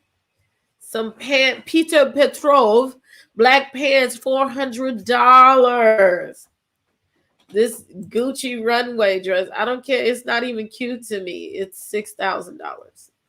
No.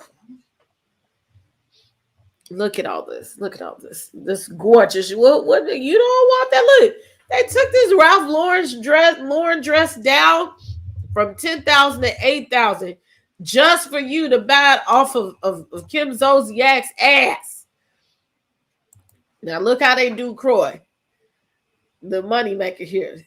His shit $60 and stuff. You know, the most he got is a Christian Louboutin shirt backpack, which was $1,100. Look how they do Croy. He $40 and shit. He wore regular shit. Okay. Him and the littles, the kids. You know, the kids got more expensive stuff than the husband do, the breadwinner. You can go get some of these funky ass shoes for $30. Okay, $45 because they're Nikes. And guess what? Let me find out she got Afterpay. She do got Shop Pay and Facebook Pay. Child, I'm just saying, get you some Kim Zolciak originals. Some Kim Zolciak originals. It's a whole lot of black women buying. Oh yeah, I know somebody that buy some lip filler.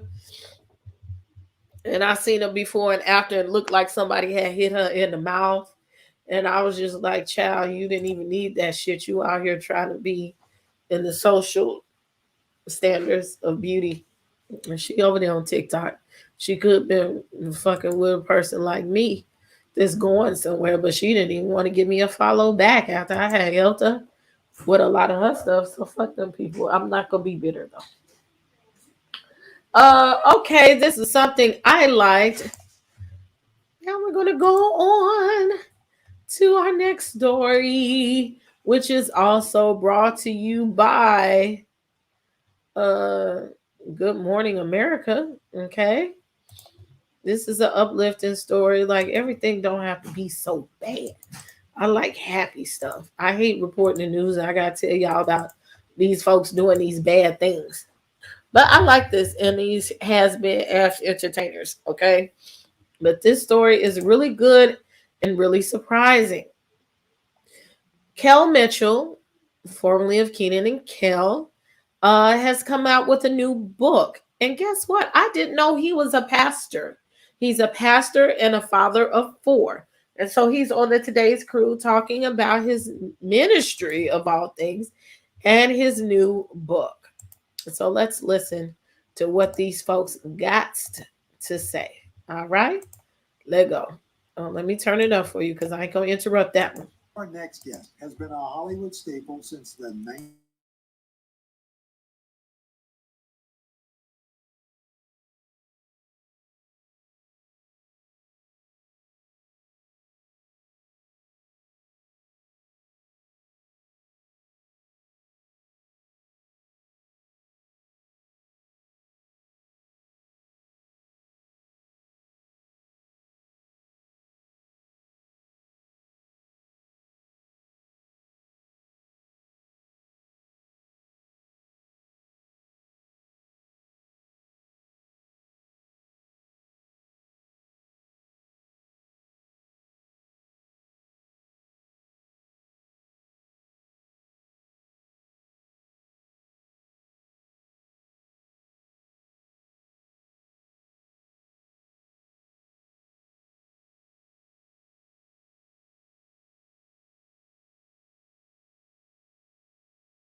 But going through my own battles, and it was really finding that joy despite the circumstances, especially in the world. Did y'all not hear none of it?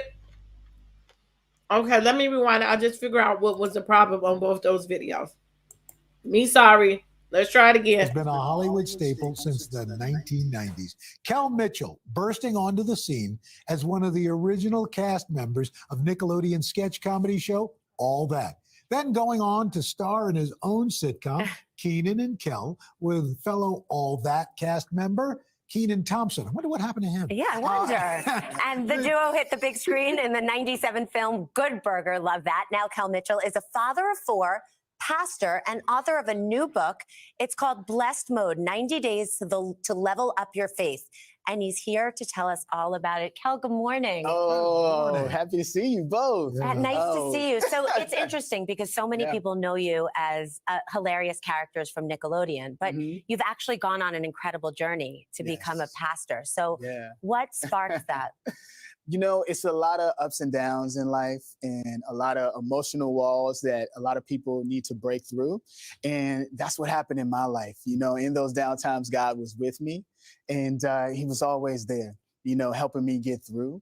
And so in my times of going through depression, suicidal thoughts, all these different things and working on shows at the same time, God was there. It's similar to Robin Williams when he was doing characters and bringing happiness to us all, right? Same way with the characters that I was doing, I was bringing happiness within it, but going through my own battles, and it was really finding that joy despite the circumstances, especially in the world today. That's very, a lot of circumstances and trouble that's going on and finding that joy. So you decide to spread that message, and you got the book out today, Blessed Mode. Yeah, and it's fun. It's devotionals, 90 devotionals. My sister Elisa, who happy birthday, sweetheart, happy birthday, always sends us all of her siblings devotionals every day. What is it about devotionals that help people break through to that path to God? You know what? I have a busy lifestyle, right? And so people were talking about doing a book. They were like, yo, do a memoir. And I was like, no, a devotional, because you can tap in with the Lord in the morning and protect your family and protect others. Explain what a devotional is. Yeah. Okay. So in my book, what I do is I start you off with a Bible verse, right? And then after the Bible verse, there's a quick story about my life that connects with that Bible verse, right? And then after that, I take you through a prayer. And then at the end of that, I have a section in there called Go Get Them Blessings.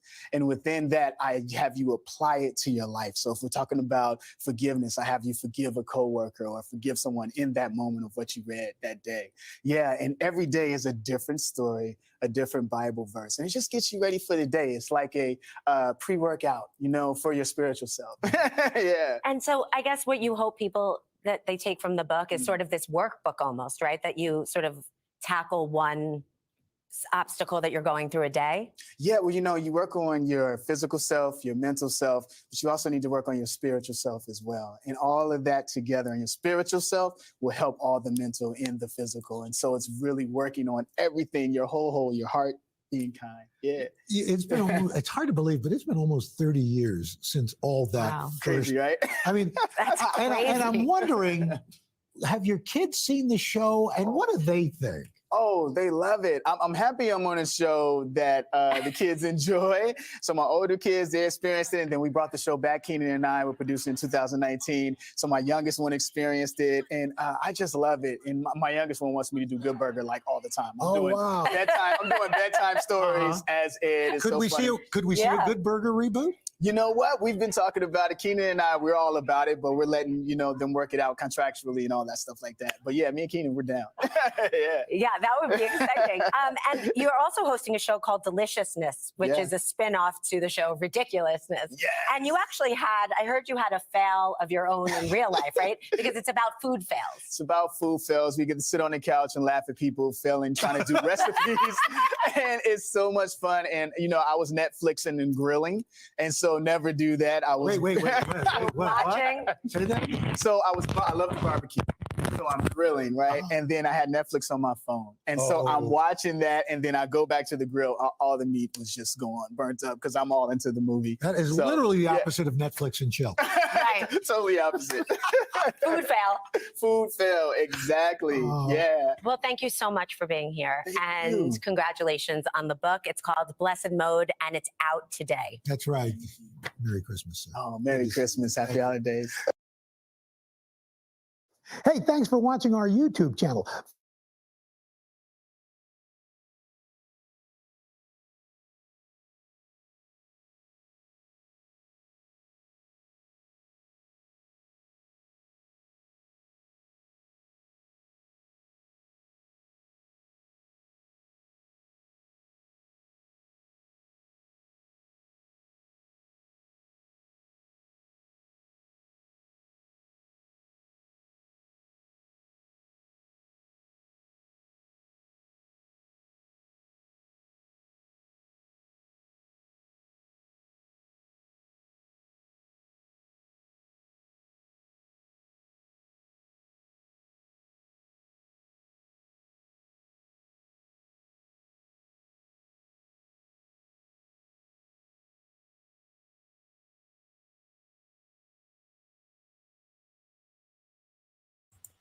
Gosh darn, I done muted the other thing. I'm sorry. I'm going back and forth.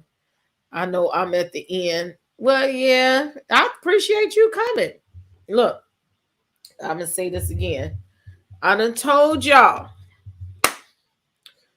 sleeping on these corny people and that you thought that was nerdy.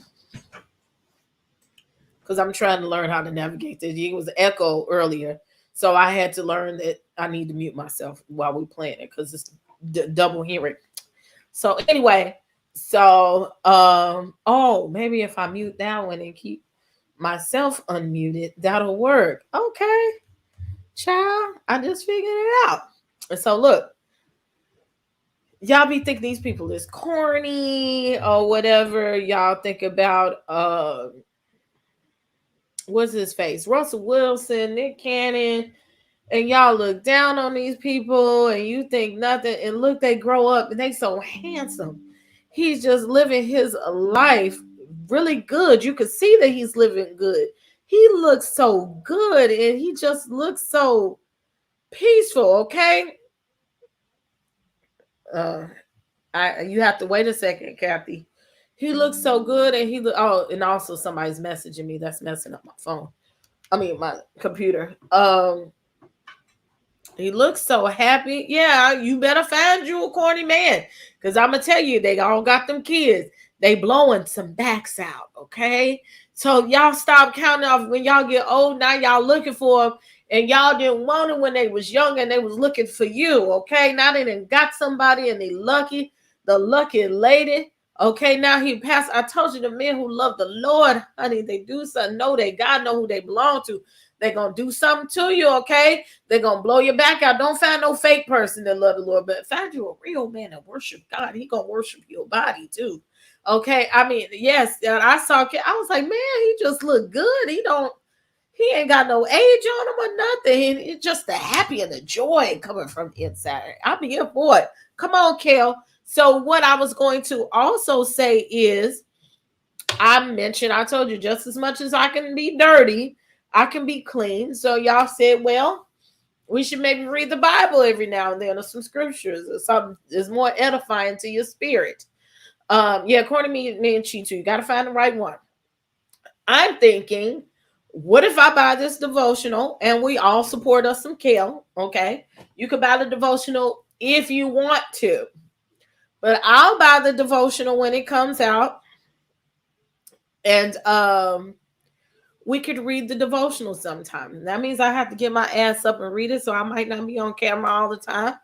But get up and read the devotional a couple of times a week, and we could start off like that and get some little inspiration on the page. Okay, it's just a thought. Y'all let me know what you think. You talk back to me. Talk back to me. So in the meantime, matter of fact, I should put a poll up there. I might do the poll. Put it on the poll. Next story we have is Megan Thee Stallion.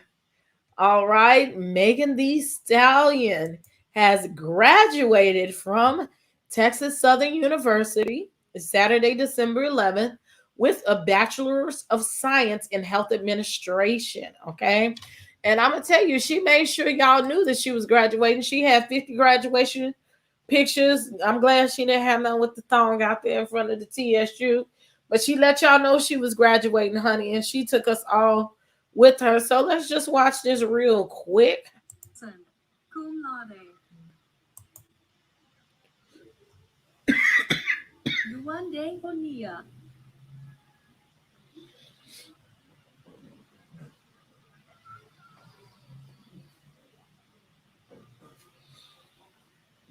Dominique Auger Pagras.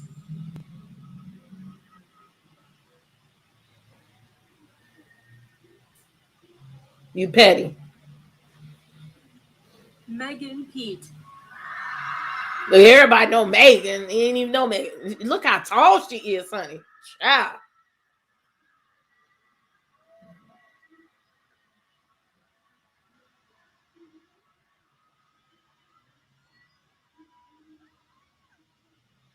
I'm mad the administration had their cameras ready to sit up there and take pictures. Look at the chancellor, old thirsty ass.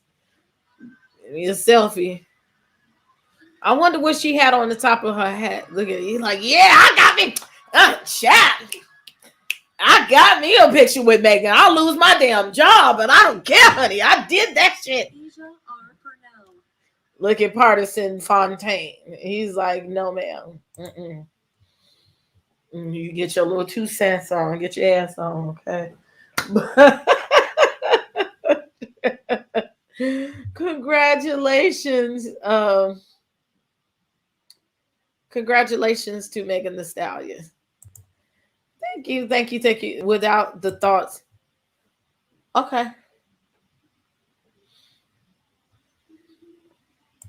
You know, we already do inspiration on Sunday, so I'm just going to leave Sunday like it is.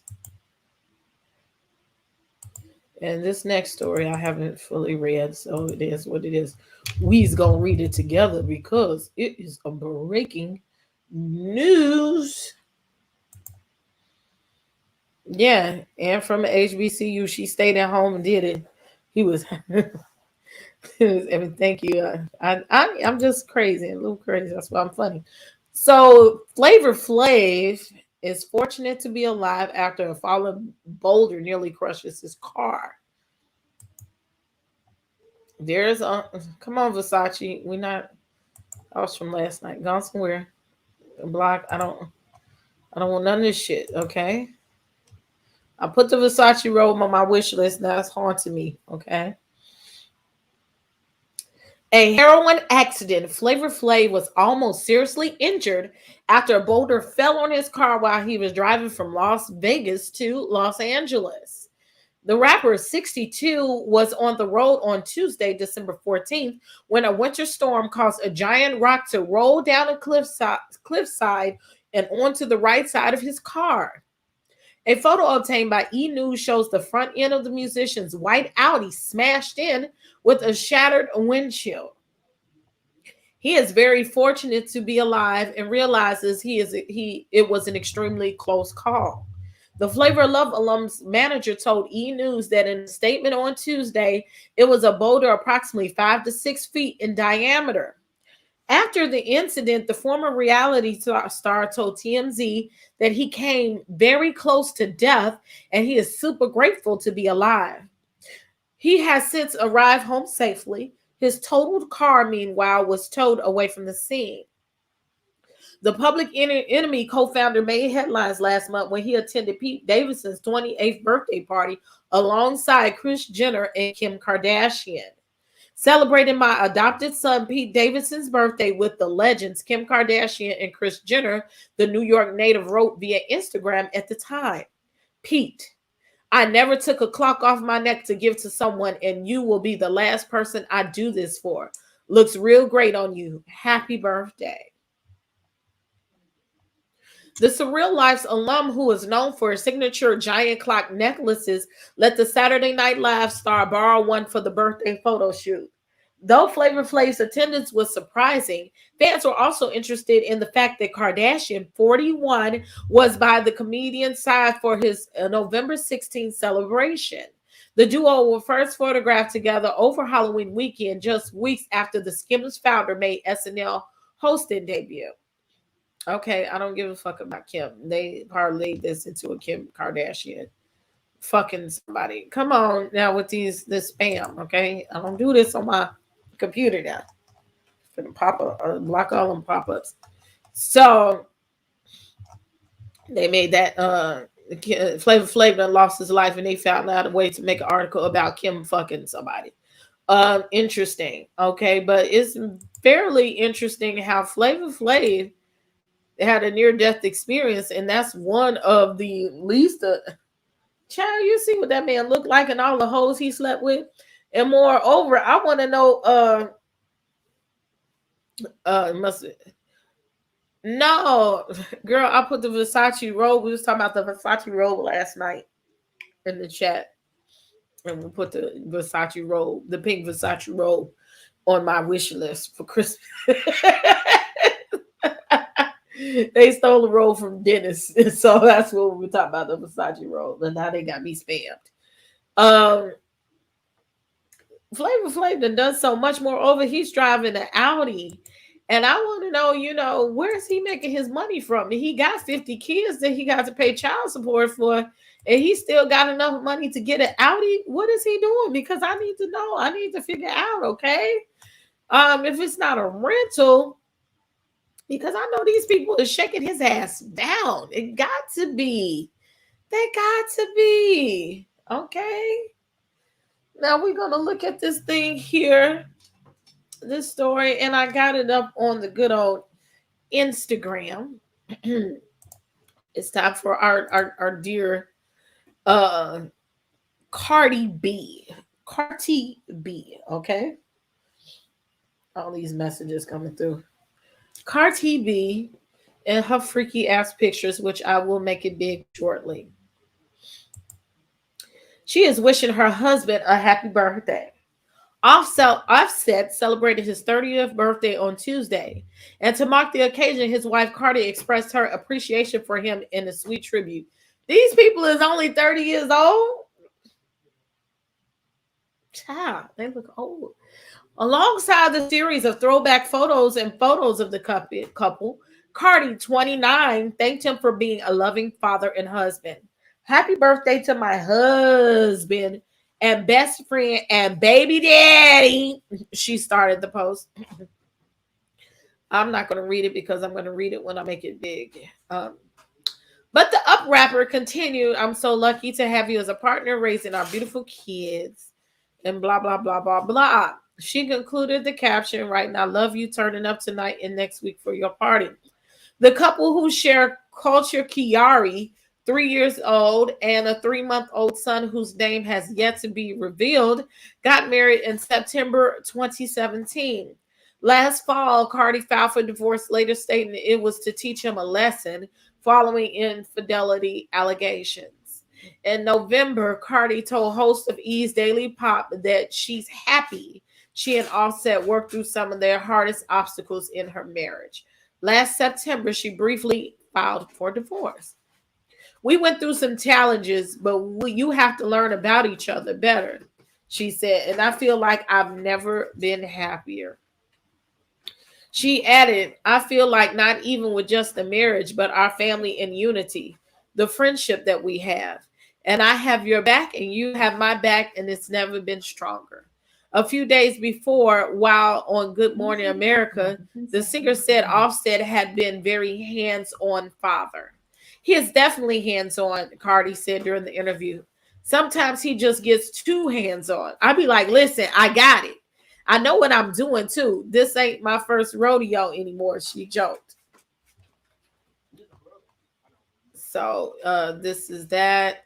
So what we're going to do is we're going to transition over to the actual post on Instagram.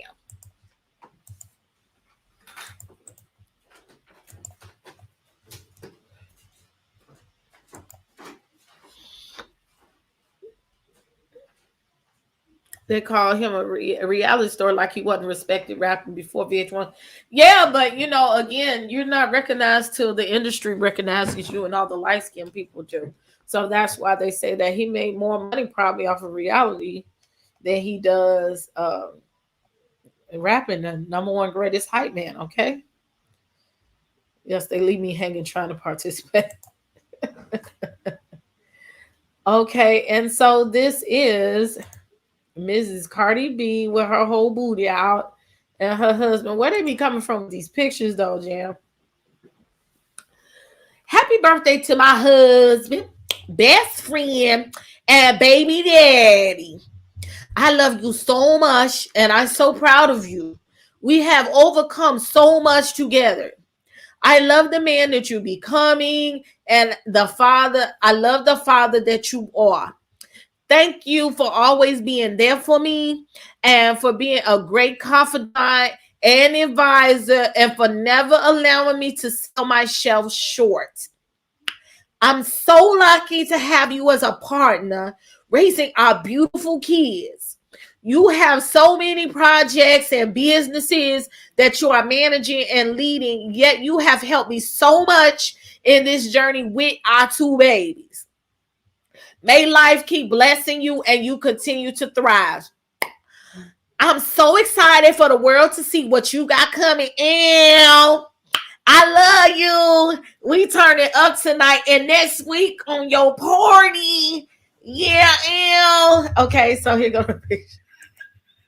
Yeah, look at them. And them both titties and everything. Yeah. They nasty. I gotta be careful about copyright infringement. I think she know what a confidant is. And she said wit. Ah, my face is big. Ah. Who's that pretty girl right there? Love you. Oh. Okay, let's see what's next. Oh.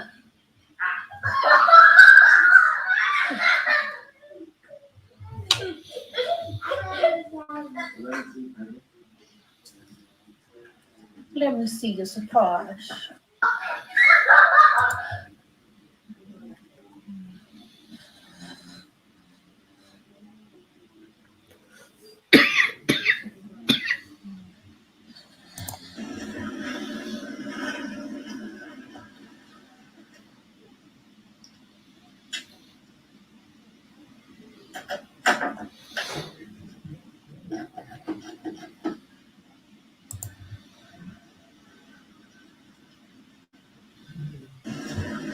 Oh, you ain't said nothing.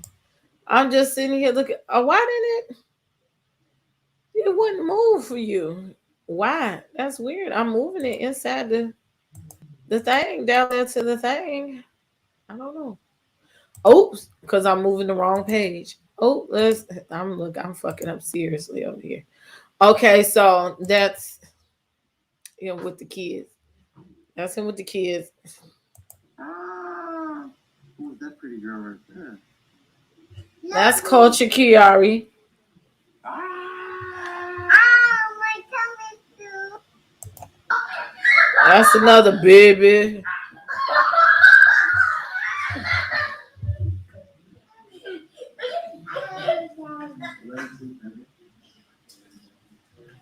Let me see your surprise. Offset is not really cute to me like that. He's getting growing on me, but he must really lay some pipe. But he love his kids though. I cannot stand tattoos on the face. Don't do it on the face.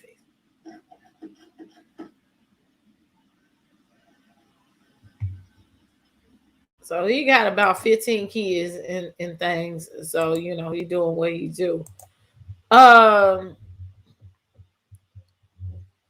She does not mention the other kids. They'll make her kids to mention, okay? First of all, I'm gonna tell you like that. Secondly, she did do a interview, and somebody did ask her why does she only mention Culture, even though he got all those children. And she said it's actually out of respect to the other baby mothers. Like, they're not famous, and the kids didn't ask to be children of famous people, and it's to protect their privacy.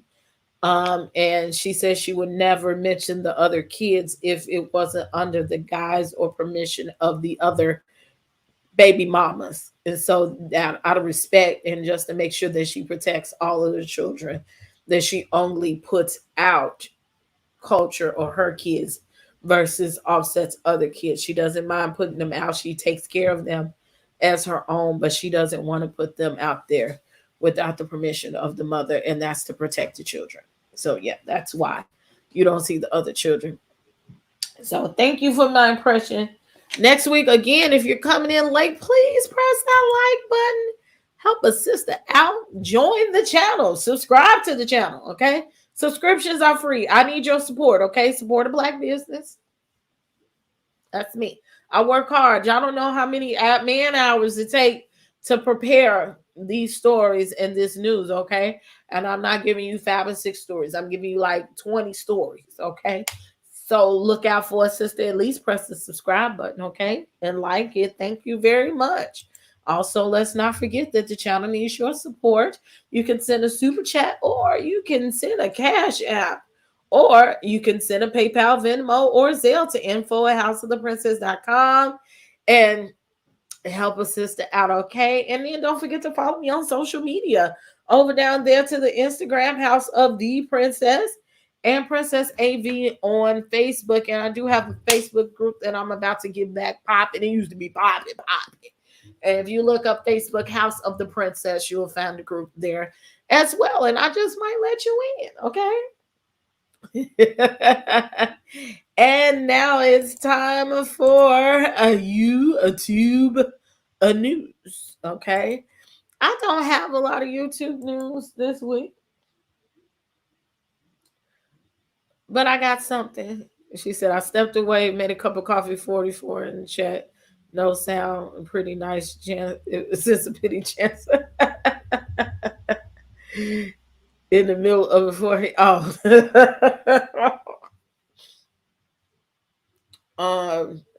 Let's see.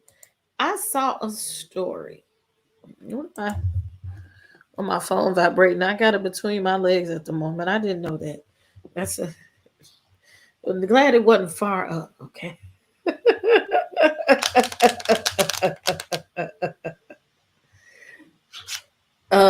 Let me see. This is not it's not a YouTube story, but it's a social media story. And I just wanted you to see it. And I don't want all of y'all to get ideas, okay? Because I think now that they're going to sit up there, now that they know it, y'all ass is going to be Doing too much, okay? So yes, we're going to take it from the Washington Post today. And this is about a TikToker who started off with a theory and a bobby pin. And she kept trading up until she was able to trade herself into a home.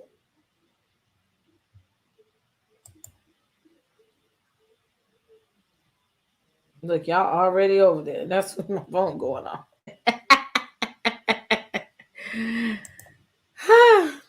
So, a TikToker with a bobby pin made 28 trades for a house, and now she plans to do it all over again. Now, this is funny. We're going to watch the video in a minute because this is crazy. Okay, is there a pause button or no? Specialista helps you handcraft espresso. Okay. With her hands clasped tight and her grin wide, Demi Skipper walked through with anticipation towards her new home in Tennessee. She secured the $80,000 two-bedroom house after 18 months of trades that started with a lone bobby pin.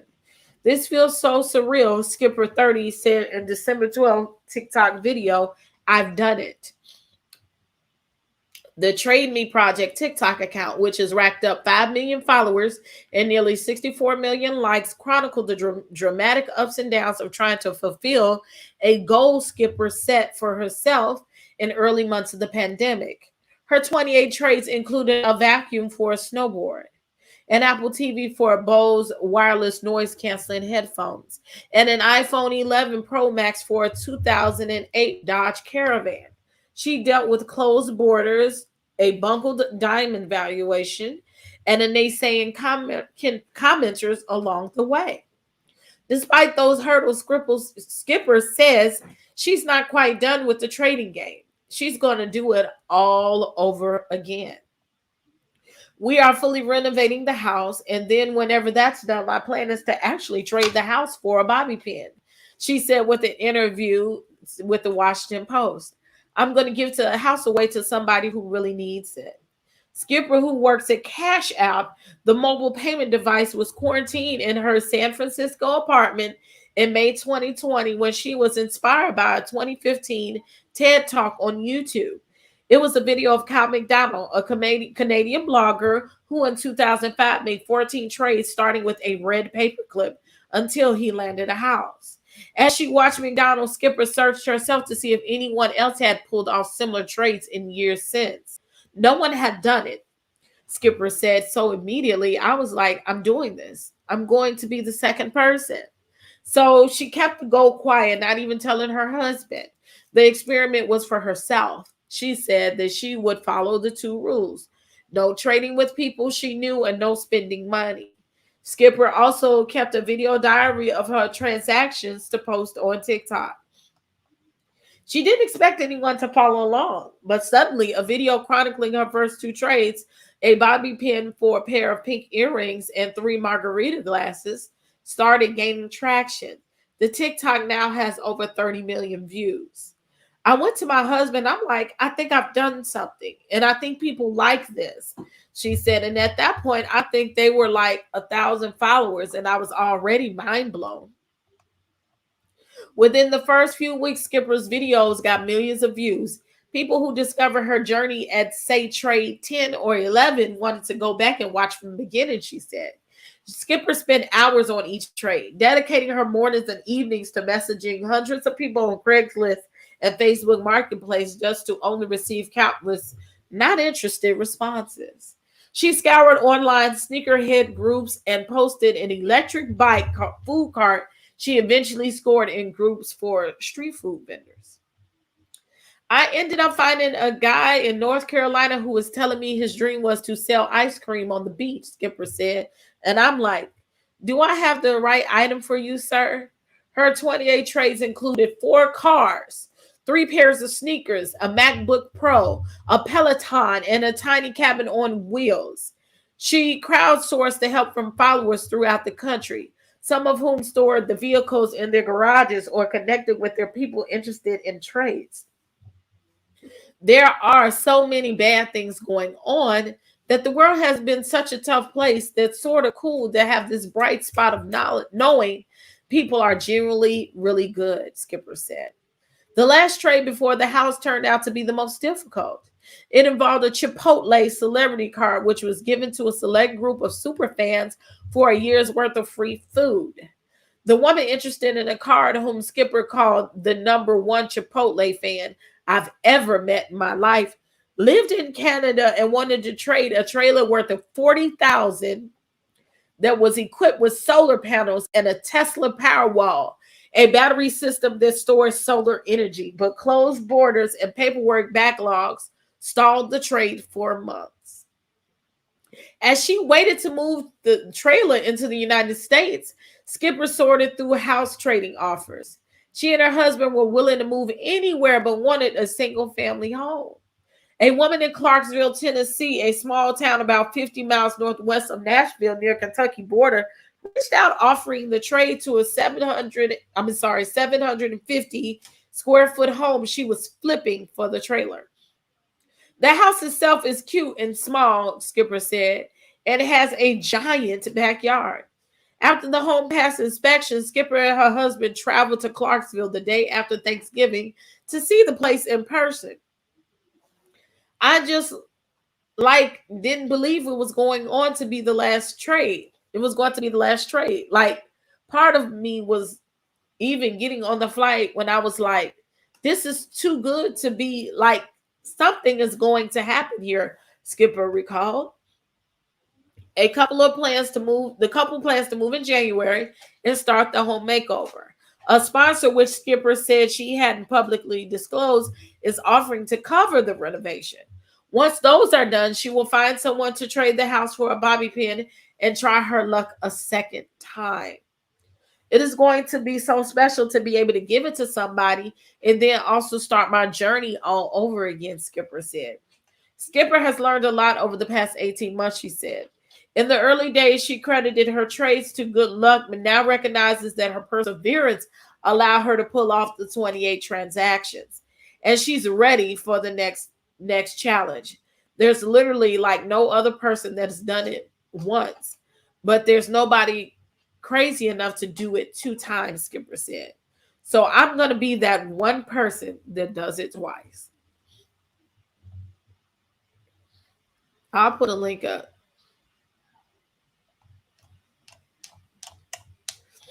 I'll see y'all. So these are the little TikToks. And here's the video. 28 trades and all the ups and downs. I've been on a quest to trade a single bobby pin up until I get to a house. After 28 trades and all the ups and downs, I finally did it. Okay, we're walking up to it. This feels so surreal. Okay, can I look? Oh my God. Oh my God.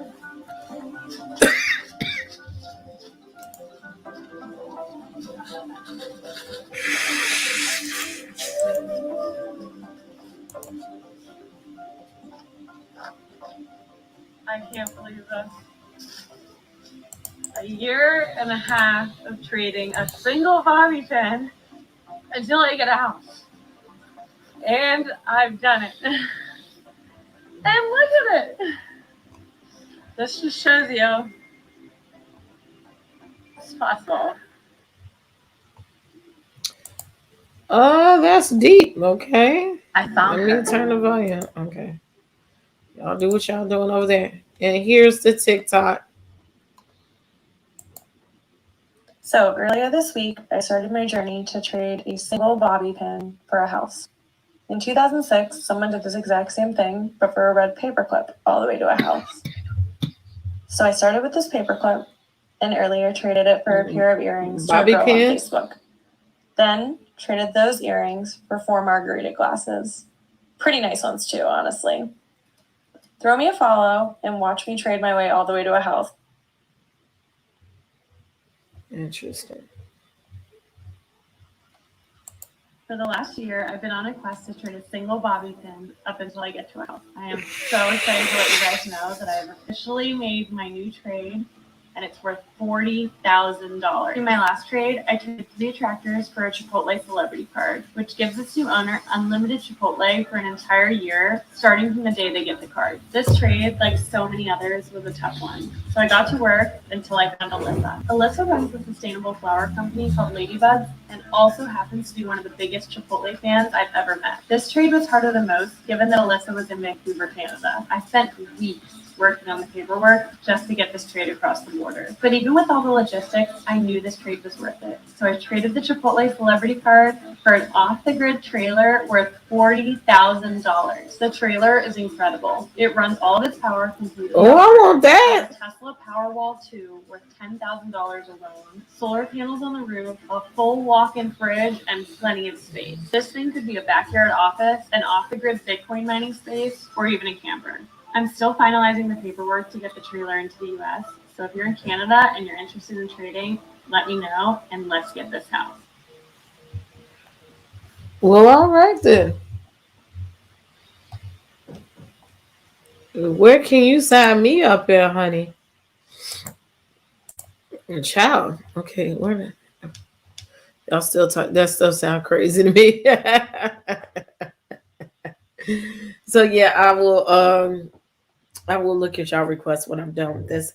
Hey, Black Diamond, I sure was finna hit you up when I got done and see how you're doing and how you're feeling and to check up on you. Okay, I'm gonna look out for you. Okay, can you see me? She said, "Let me go trade a thumbtack." You know, we should see if we can do this kind of stuff over here at the House of the Princess. Make some trades. So we've hit 2 hours. The last story I have, it's not a story. It's YouTube.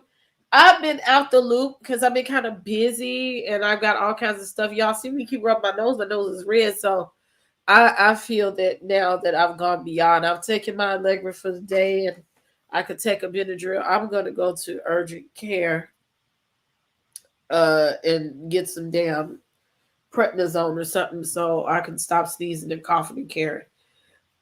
He can barely. Okay, you can see enough. The fact that you here means a lot. I need you to go get some rest though. Okay. It's 6 o'clock where you at. Jesus Christ, it's late.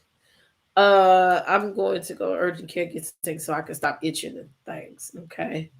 I guess it just happens once every 2 months, once a month, what have you.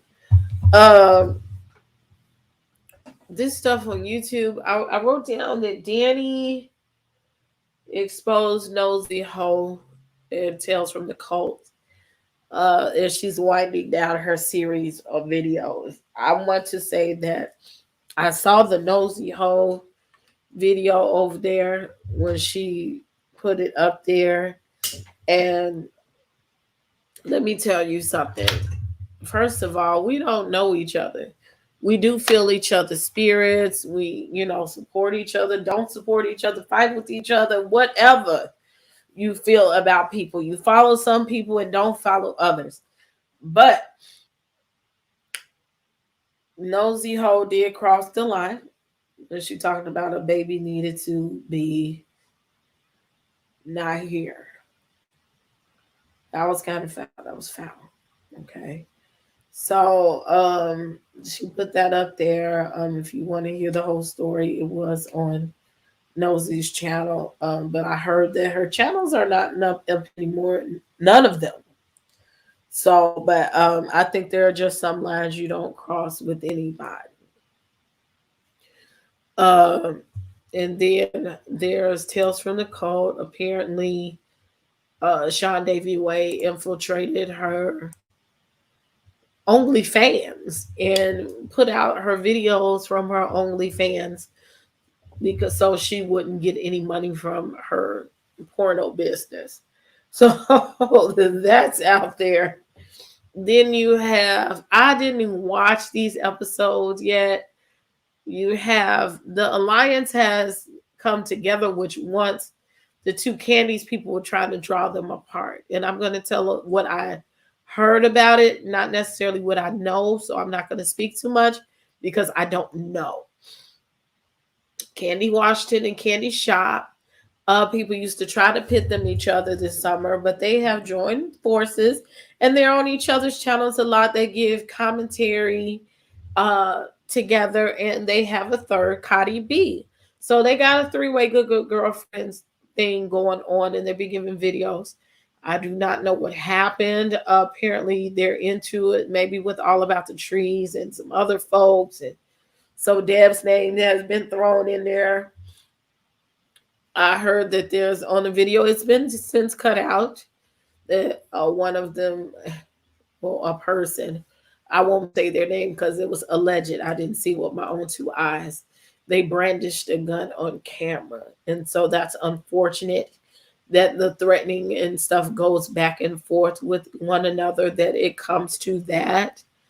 And apparently, I don't know, I haven't investigated the story last night. Last night was Candy Washington's birthday, and it was also Jada Nerd's birthday. So if you have a chance to tell them happy birthday, do so. Cash app them, support them, because they both had a birthday yesterday. Both of them had a birthday party yesterday. I was able to go into Jada Nerd's party because it started before my simulcast left and went to mine. I did not make Candy's, unfortunately, because not only was it at the same time as my simulcast, but I would have popped in, but it was some people over there. When I say I don't fuck with them, I don't fuck with them, okay? So I really didn't want to be around that, but I would have come in to say hi, but we were on simultaneously, but I wouldn't have been on the panel for that reason. So I do wish her a happy birthday. But I heard y'all probably went over there and burned the house down, okay? Y'all done went over there and had the party. Apparently some beef done mess up at the damn birthday party. So I have to do the investigation. If it's worth me reporting on Friday, I will. If it's too messy, I won't. But you can all go to these channels. You could go to Candy Washington channel, the Candy Shop's channel, Cardi B's channel, All About the Trees channel, Daddy Robinson's channel. You can't go to Nosy Hoes channel. You can go to Tales from Nicole. All these people got the tea on shit that was going on amongst these things. So that's some YouTube dirt, YouTube tea, YouTube news that's going on. I hope that soon that we all can start getting along better. We don't have to be friends, but we can respect one another as people, especially during the holidays. I did not close the poll, so I'm going to do that now. I left y'all up, but obviously it's an overwhelming yes to us supporting the Military Mamas Network. So I'm going to reach out and see what I can do in the next couple of days. Hopefully by the next newscast, I will have information for you. I'm sending out the assignments of the Christmas gift exchange today. I've already set the names and everything. It's already set in place. I just have to give them to you. And of course, we're going to get over there at the in the community tab for the karaoke Christmas, for our Christmas party on Sunday, plus some other things that's going on. So I think that's all that I have for you. Make sure that you do like the video, okay? Support the channel. Also, go over there to Princess AV Trident. I'm going to get my thing together, and I'm going to get some more footage and some more videos edited and put up there. It's probably what I should do while I'm gone, but maybe not.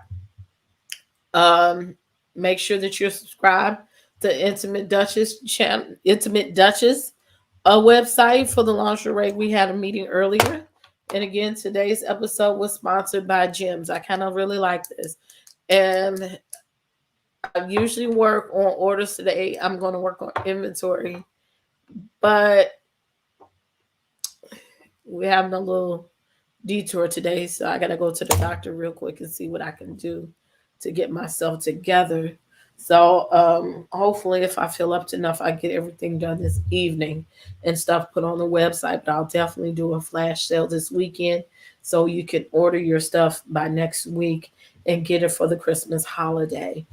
So I'll definitely do that. I appreciate all of you that watch me, all of you that support me. Please share the video. Please like the video. Please support me on YouTube if you're watching me on Facebook. Go to YouTube and subscribe. Like the video. Share the video. Tell a friend. Feel free to email me if you have any suggestions of stories that you would like for me to cover, or if you just have something that you want to see on this channel. Okay. Those who don't know, that's me, Princess AV. You are here at the House of the Princess. I bet you already knew that. Yes, I did. Yes, I did. So yes, we got a lot of stuff coming. You better get your membership while you can. I believe I got to talk to Entertainment Crew. I want to work in so we can watch Cruella. Maybe this month we're gonna be watching movies, the good movies and stuff, and doing some good stuff. So I appreciate everybody that's watching. Depending on tomorrow, maybe I'll read a portion tomorrow. Other than that, not giving Mess any support. I'll wait to see if you'll repost. Thank you so much. Thank you so much. I'll probably try to come on tomorrow, but definitely Friday morning, members only, Prince and Princesses. We work out with Mark on Friday morning, and you can catch the newscast on Friday at 1:30 p.m. Lords will be in here with some nice, fresh news stories and some good gossip for you too, or maybe just some celebrity news. But thank you for watching the 50/50 News, where we give you the news with just a small twist of ratchet. Oh, and don't forget to get your t-shirts. They are available on the Royalty Beauty Brands shirts. We have the umbrella t-shirts, 50% righteous, 50% ratchet, 100% real. And we have the logo, House of the Princess logo t-shirts, and they are out there. So if nobody told you they love you, I'll tell you that I love you today. Okay, have a great evening. Be safe on the ride home from work if you're not already gone, and have a good evening. Love on your kids. Bye-bye.